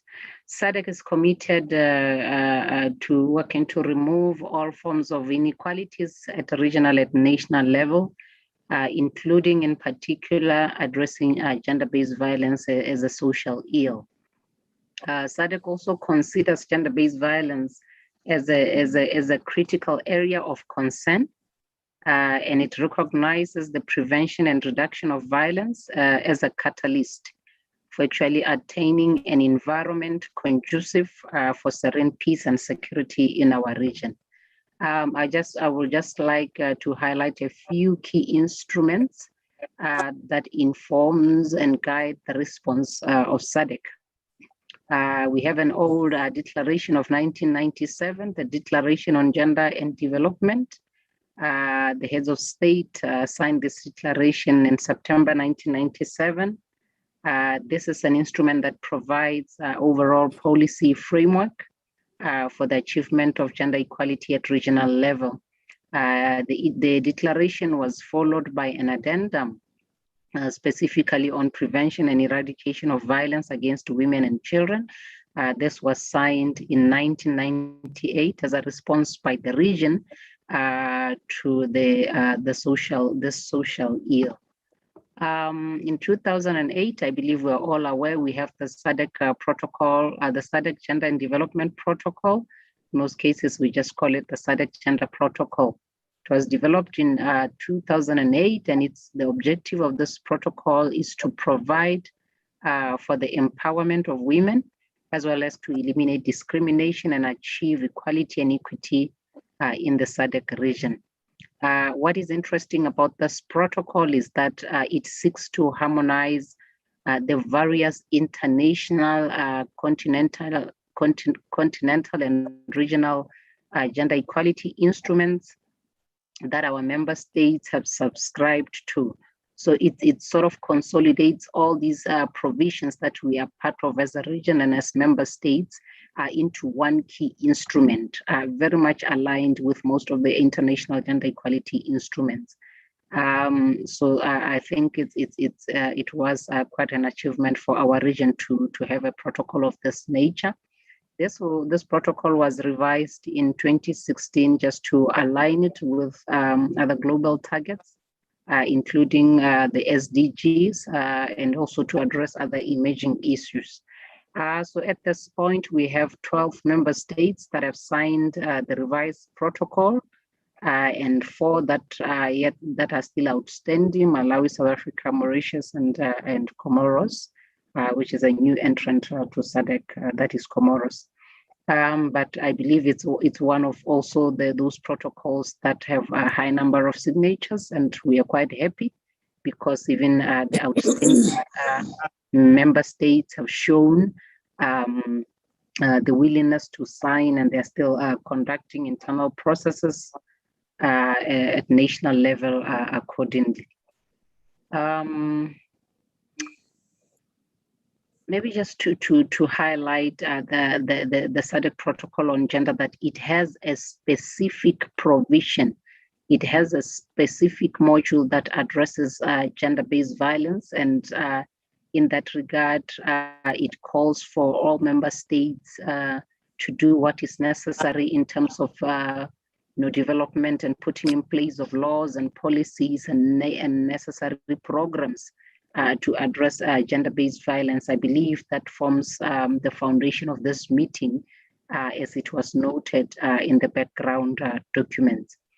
And then we also have now a specific instrument, the Sadaq's strategy and framework of action for addressing gender-based violence. It's a new instrument developed in 2018. It has a time frame of 2018 to 2030 to align with the SDGs.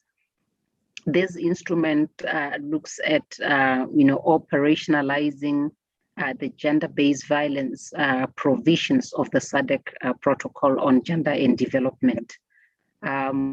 It's really an operational tool that is really highlighting the priorities for the Sadaq region in terms of addressing gender-based violence. The strategy aims to provide a common platform and guidance at both regional and national levels for an effective, holistic, and coordinated approach to addressing gender-based violence in our region. This just to highlight what the strategy identifies as priority for Sadaq in terms of addressing gender-based violence. The first objective of the strategy is the one that looks at prevention and early identification of gender-based violence by addressing the associated social, cultural, and religious factors. So prevention is identified as the first objective of the strategy. The second objective, looking at delivery of effective and accessible protection, care, and support services to GBV victims accordingly.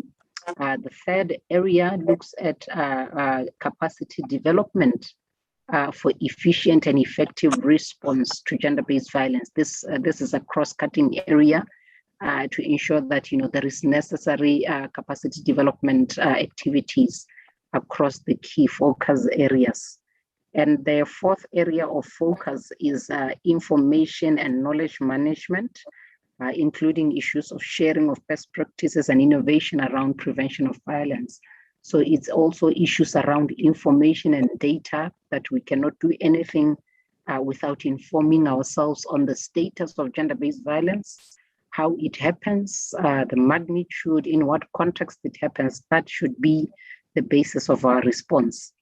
And the fifth objective looks at having effective coordination, networking, and partnership building mechanisms. So there is a need for coordination when it comes to responding to gender-based violence. As we all are aware, there are many sectors at play.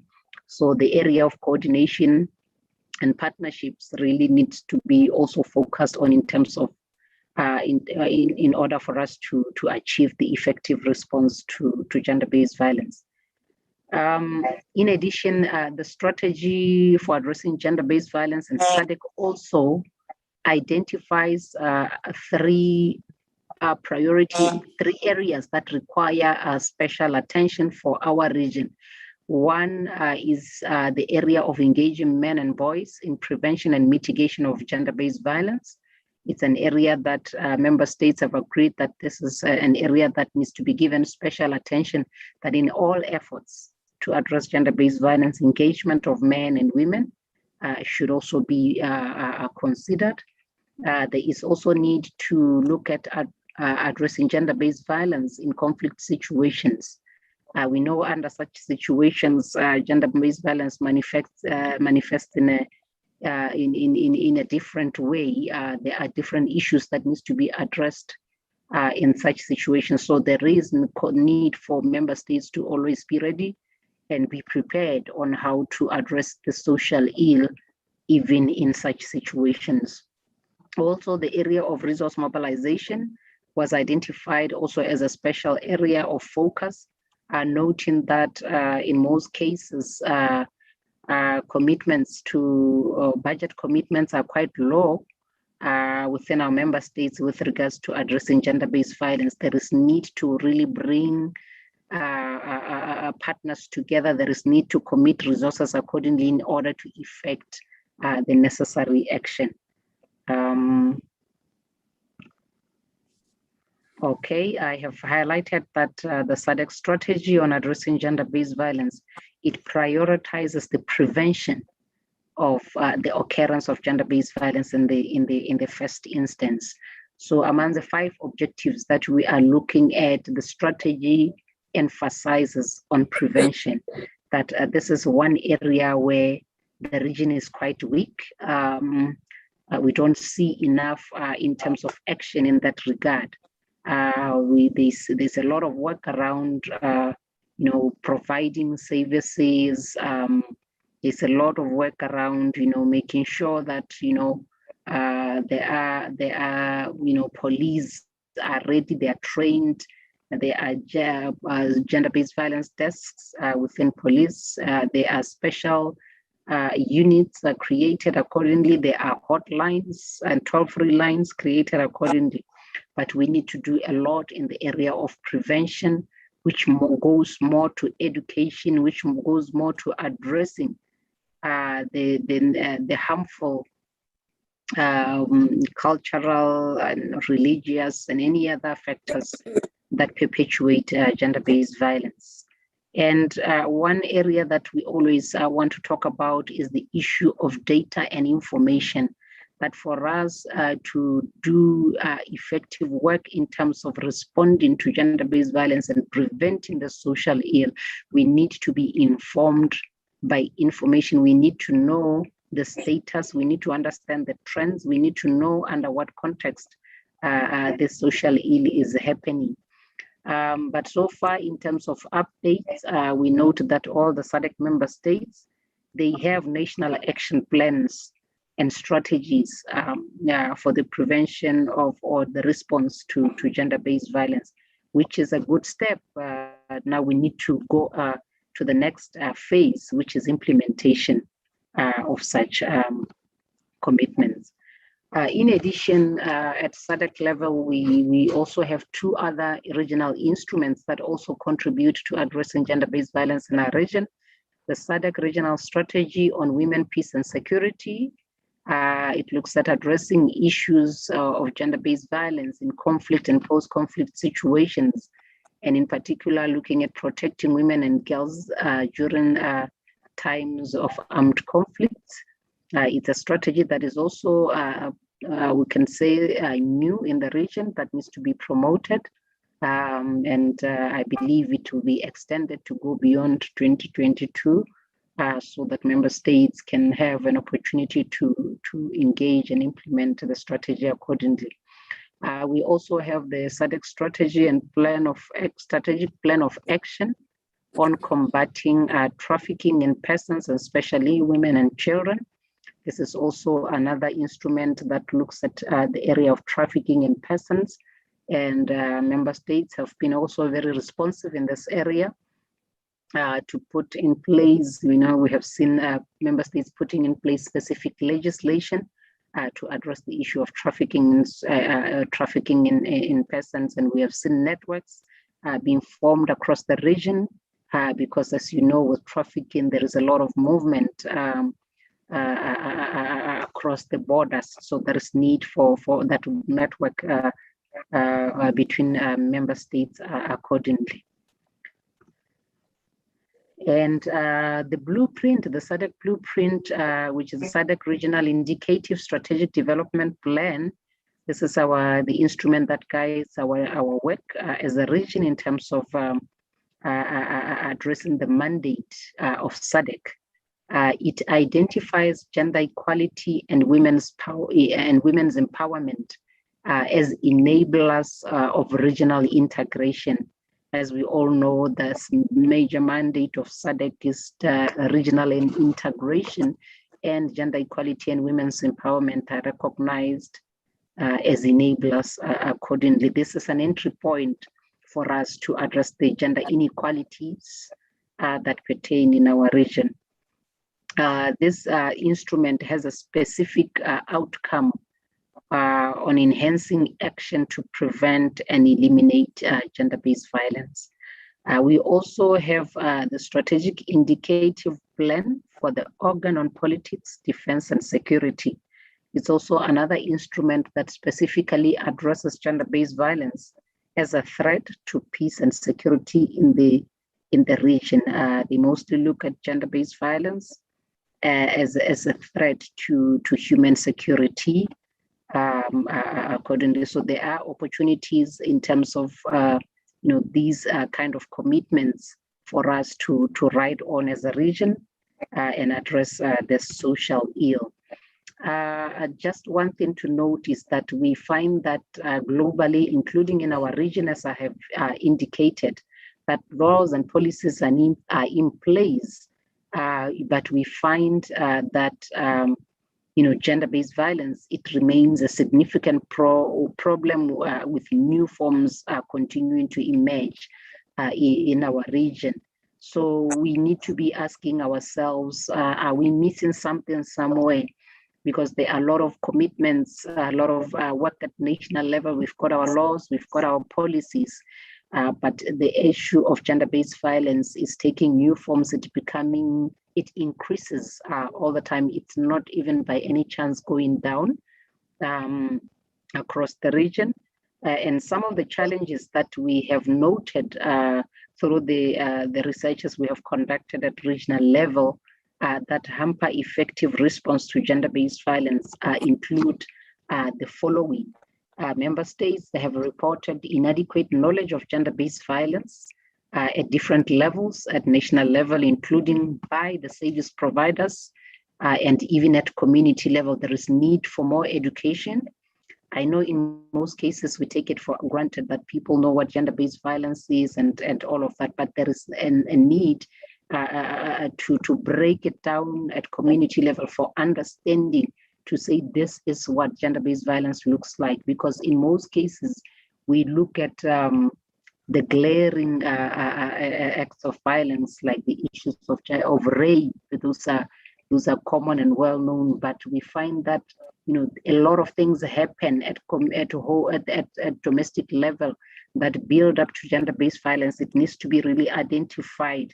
How does it start? How does it look at? So there's need a lot of education in that regard. We also find that there is also limited knowledge of available legislation on gender-based violence in our communities. And also sometimes there's also the challenge around interpretation and application of this law for the protection of victims accordingly. There's also a challenge around weak coordination mechanisms among our service providers. And the member states have also noted that there is high reliance of government on development partners for both for financial support in terms of responding to gender-based violence. And this has been highlighted that in some cases it compromises around the issues of ownership and also of sustainability of GBV programs. Member states, they would indicate that they would have very interesting programs and projects that are only for a year or for 2 years, and then it's all quiet. So there is need for sustainability in terms of engaging to address gender-based violence. There is need for continuity. We also note, as I have indicated, that there's lack of alignment of GBV prevention activities to the laws that are in place. The laws are there, the policies are there, but what is happening on the ground in terms of actual work, there is a discord in that regard. And it's noted also across the region that there are low levels of reporting that they are, weak and insufficiently defined referral mechanisms between our service providers. And lastly, the issue of data and of information that is reliable, that is timely, that is accessible. It continues to be a problem in the region. And as we all know, we need the information to inform efforts that are effective. We need to know, we need to understand this issue that we are dealing with, and we need the data accordingly. So it remains one of the challenges in our region.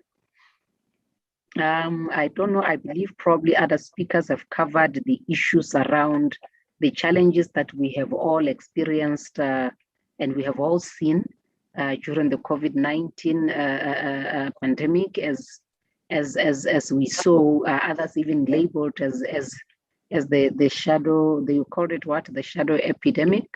To say now with the increasing levels of COVID, now we find that also gender-based violence has been increasing, domestic violence was increasing, and even issues around online violence. I think issues around cyberbullying and stuff like that. Others using the technology to attract young girls, to prostitution, to trafficking issues and stuff like that. We also noted the limited access, disrupted access to services, health services, accordingly HIV, SRH services. Also, we also note that when it comes to women and girls with disabilities, they also face disruptions to their support networks, that are essential for their survival. Accordingly, I believe these challenges have been highlighted by their previous speakers, so I will not dwell much on those. And so here, I just want to take the last few minutes of my presentation to highlight some of the recommended actions that we continue to share with our member states through different platforms, that we need to integrate the prevention of violence and support into all emergency response planning, allocating sufficient supplies and resources for this purpose. I know in most countries, the issues around GBV were not identified as services around for GBV were not identified among the essential services. And in that regard, there is an encouragement and a recommendation that such should be addressed and incorporated into emergency response planning. Accordingly, incorporate the issue, the anti-violence messages and resources accordingly, into the different media and media, social media campaigns. There is usually a lot of engagement in that area. So we need to build in the anti-violence messaging during times like this, ensuring women's centers and shelters, and also these helplines, issues around legal aid, that these are truly identified as essential services, so that they can, continue to operate. Of course, under safe spaces, they may continue to operate. Victims may be supported accordingly. There should be mechanisms put in place, promoted through social media campaigns, in terms of how victims can report. Because if domestic violence, it's a very challenging issue, because how do you report when you are not next to a perpetrator? So there has to be innovative ways of finding a way to engage with the victims accordingly. There's also need to scale up and leverage on online and virtual support networks. I believe as a community, we learned really the importance of online and virtual networks in terms of providing services, education messages. We really need to invest in such. To prioritize legal rights and awareness programs that looks at empowering women and girls also living with HIV that are in most cases criminalized and stigmatized in our societies. We need to look at issues around access to legal insight. There has to be clear efforts and plans to address such during the epidemic. They can't just be by the way. There has to be consideration during the planning processes. And as in terms of a longer term recommendation, government will continue to advise that there is a need for the whole of government approach to ending gender-based violence, to coordinate and to unite the different entities so that they can contribute to preventing and eradicating of gender-based violence. We all know, we have seen that this is an issue that affects all the sectors really. So we need to reach the same way that HIV was addressed. You found that it was not only the ministries of health, all key government ministries were engaged in the response to HIV. They were playing their different roles accordingly.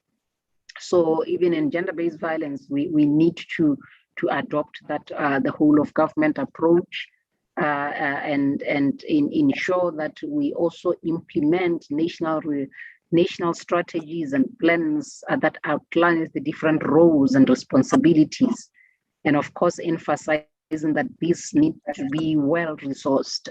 The issues around resources, it's issue that needs to be considered by our member states with regards to responding to gender-based violence.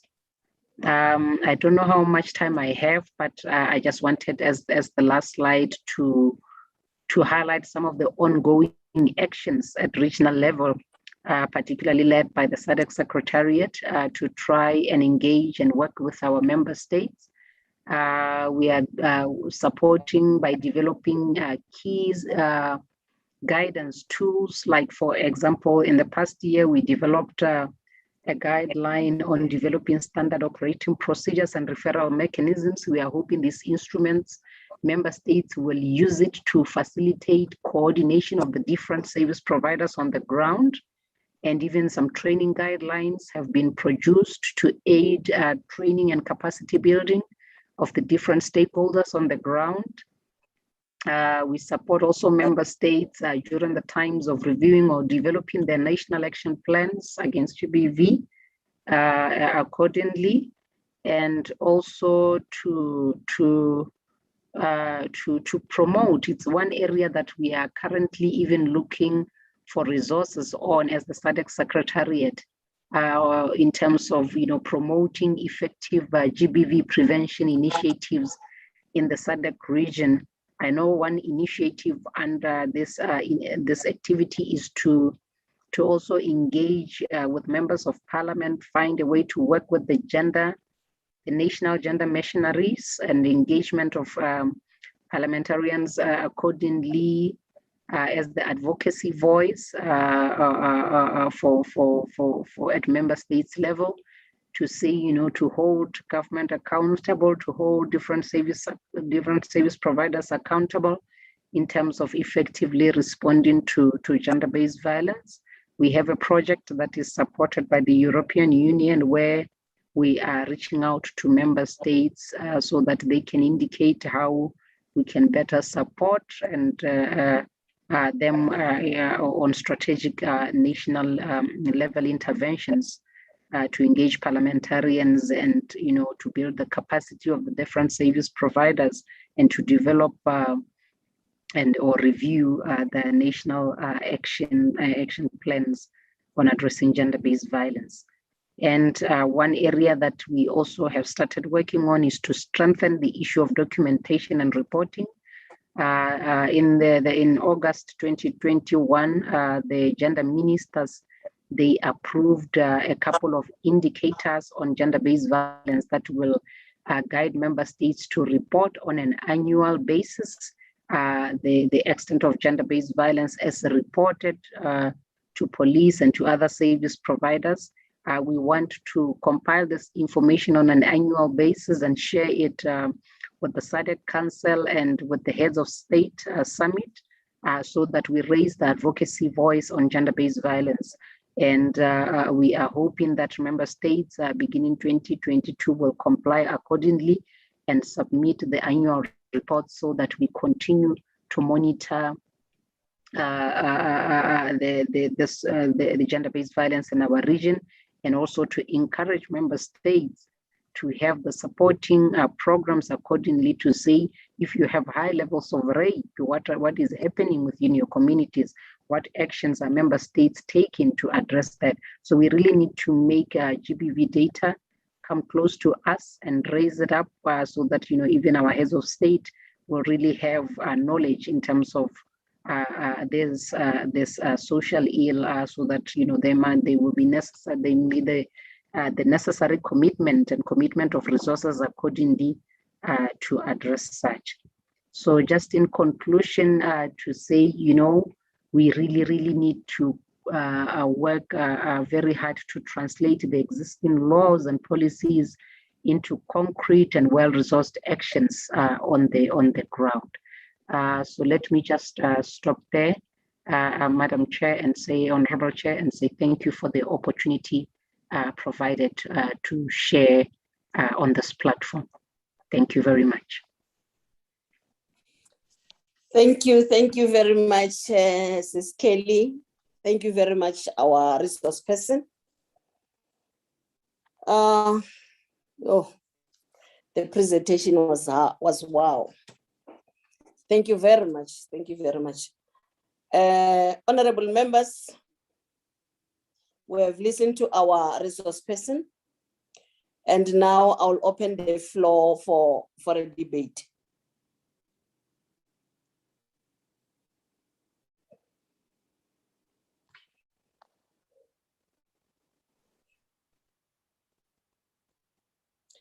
Honorable members,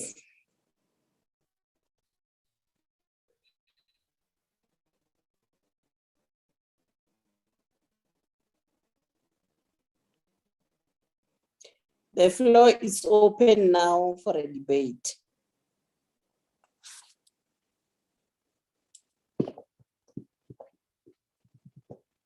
Is there any hands that need to engage the presentation?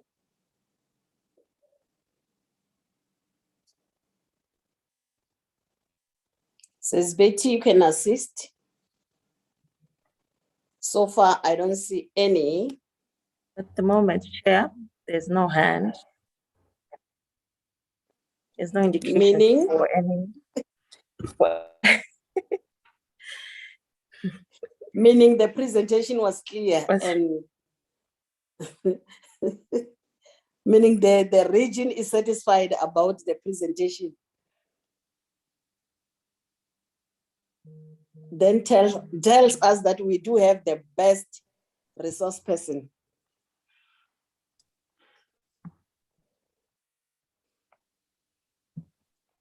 Honorable members,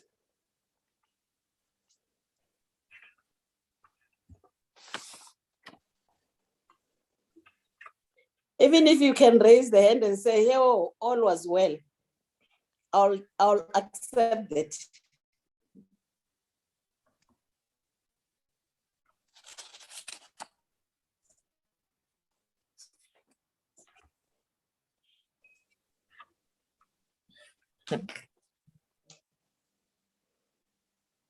Oh, I can see Malawi. Honorable Monica. Yes, Chair. Over to you, Madam. Over to you. Thank you very much, Chair. I just want to appreciate the presentation. It has been an eye-opening to see the issues that have been raised in the presentation, and again, the support that the Sadaq Secretariat is going to be providing to the member states. So that's very good that we can tap into that support. So we'll be engaging so that we can see how we can be assisted, because these are issues that are really very important in our countries, we really need to be on top of them.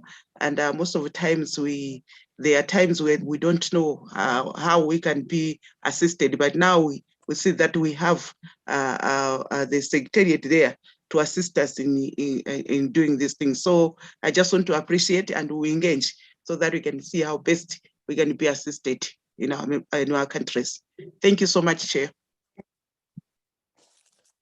Thank you, Honorable Monica, for the word of appreciation that goes to our resource person. Is there any other hand?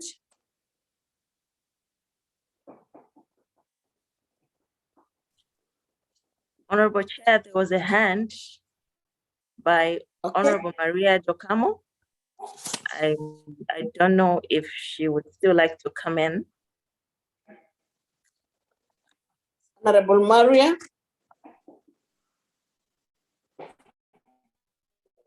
Sim, muito obrigada, caras colegas, senhora Presidente. Gostaríamos, em primeiro lugar, felicitar a senhora que acabou de fazer a apresentação, dizer que é sempre bom recordar e falar no protocolo da Sadaq, porque por vezes fica esquecido. E é bom fazer recordar a todas nós que existe esse protocolo e que nós devemos ler esse protocolo, discutir esse protocolo e quando tivermos algumas propostas para melhorar, fazê-las ao secretariado. Em Angola nós estamos a trabalhar já na lei da paridade de género, como eu já disse há bocado. Também as deputadas angolanas estão a trabalhar no orçamento sensível ao género. E este orçamento poderá ser um veículo de apoio ao orçamento para a violência baseada no género. Portanto, penso que quase tudo foi dito. Gostaria de dizer que, a meu ver, a violência baseada no género devia fazer parte dos currículos escolares.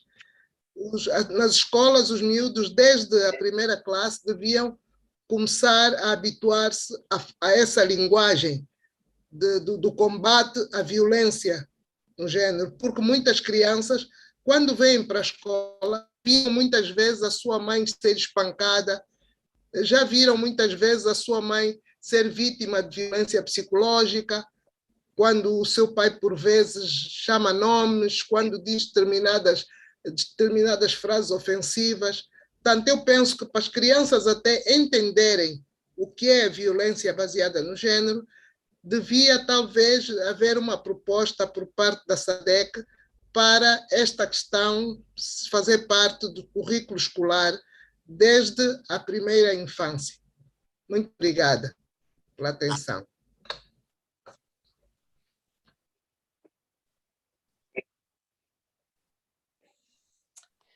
Thank you very much, Honorable Member of Angola. Seychelles, do you have something to say?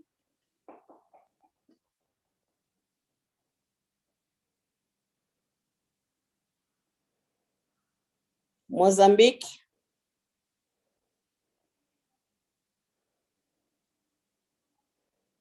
Tanzania.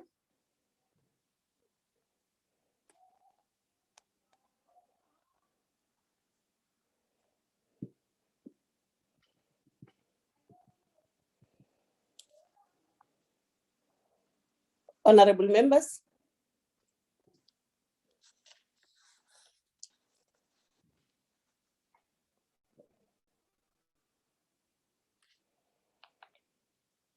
If there's no hand,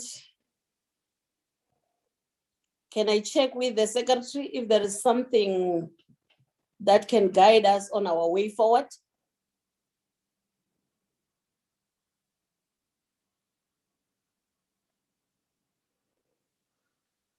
Thank you, Chair. I think that the presentation by Sadaq Secretariat, by Ms. Kelly Tambuza, was quite clear.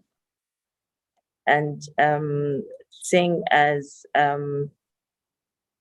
there is no indication by honorable members of parliament for any interventions or observations or concerns.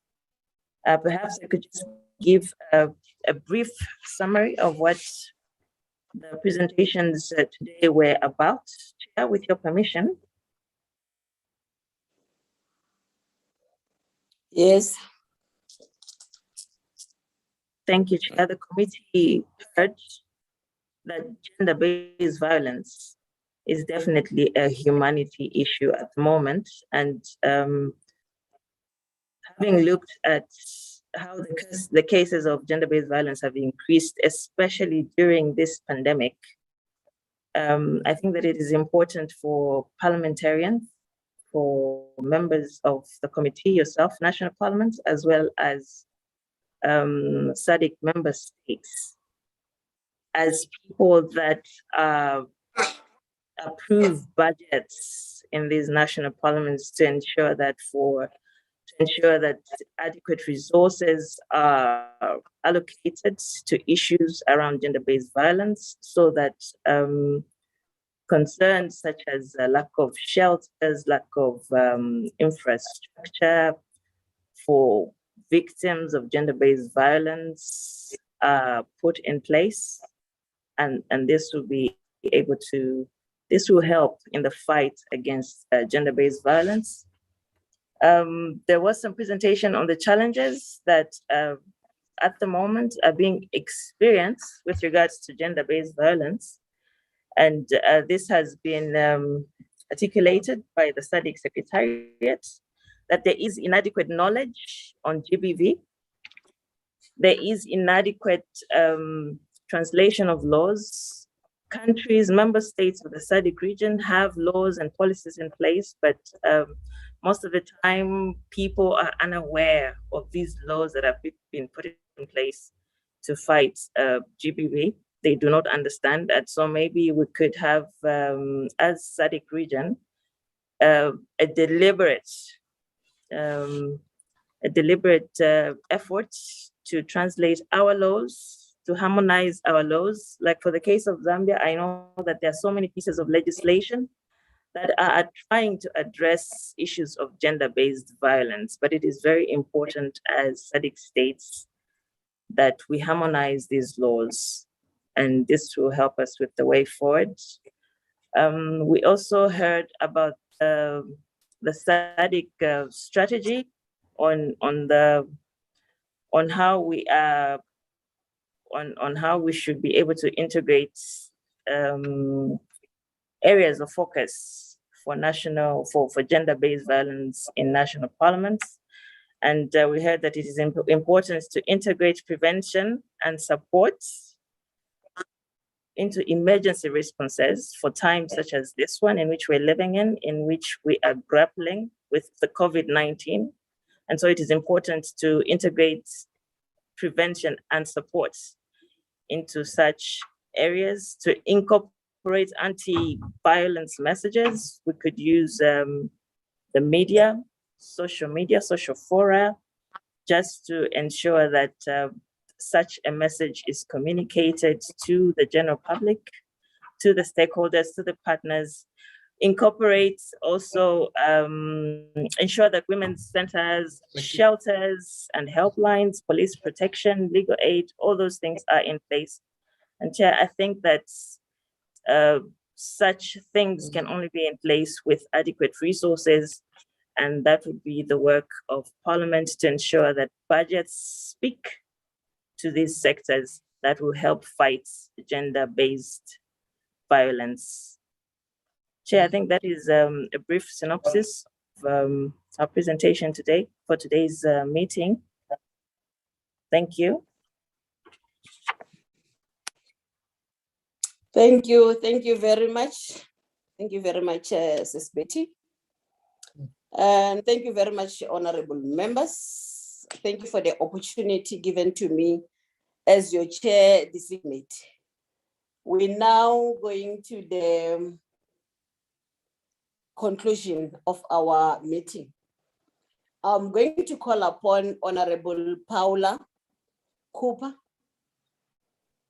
to give the concluding remarks. And thank you very much, honorable members and everyone else in this platform. Honorable Paula, over to you.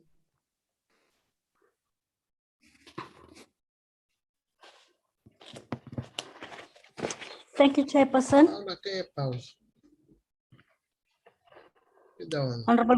Honorable members of the Sadaq PF Standing Committee on Gender Equality, Women Advancement and Youth Development, the Secretary General of Sadaq PF, Ms. Poema Sekoma, resource persons, representatives of civil society organizations, representatives of the media organizations, distinguished ladies and gentlemen. Our discussions on the theme enhancing Parliament's response in the prevention and elimination of violence against women and girls during pandemics today began by recognizing that violence against women is an issue that is on all agendas, whether at the regional or national level. Violence against women is actually a relatively new political issue, despite the fact that it has always existed. It is now accepted and recognized as a challenge to development and a violation of women's human rights. It is also a challenge to the well-being of all of our societies. A world that is free of violence against women is not an ideal, but indeed a necessity. It should be the norm. Honorable members, distinguished guests, the session highlighted ways to ensure that violence against women remains a priority issue at the national, regional levels. It presented various case studies, including campaigns and other initiatives developed with the media, civil society, and other organizations. Honorable colleagues, what we need are resources. As approving budgets is part of the core business of parliaments, our main task should, therefore, be to ensure that the Sadaq member states put in place gender-responsive budgets as a starting point to fighting violence against women. As I conclude, I would like to stress that as parliamentarians, we have the right to change the laws, and we must change them. However, our task is also to monitor the application of the laws. We have to create in our parliaments relevant subcommittees, working groups, and mechanisms that bring together parliamentarians from different parties. We need to go out into our communities and see how the law is applied. Honorable members, distinguished guests, it is my sincere hope that international institutions, national governments, and the private sector will be increasingly open to preventing and eliminating violence against women and girls to achieve our goals on gender equality and women's empowerment and advancement. On behalf of the Committee on Gender Equality, Women Advancement and Youth Development, and indeed on my own behalf, I would like to express our deepest gratitude to the Secretary General of Sadaq Parliamentary Forum and her team for implementing this virtual meeting of the committee. It would be remiss if I did not take this opportunity also to express our deep appreciation to the resource persons for meticulously and graciously giving us expert presentations on violence against women and girls. The presentations have hit the nail on the head and given us material to work with in our quest to eliminate gender-based violence. I call on each one of us to put this material to good use henceforth and make a difference in the lives of the people we represent. Once again, I wish I wish to place on record gratitude on behalf of the committee and indeed on my own behalf to everyone who contributed to this very well organized meeting. I thank you.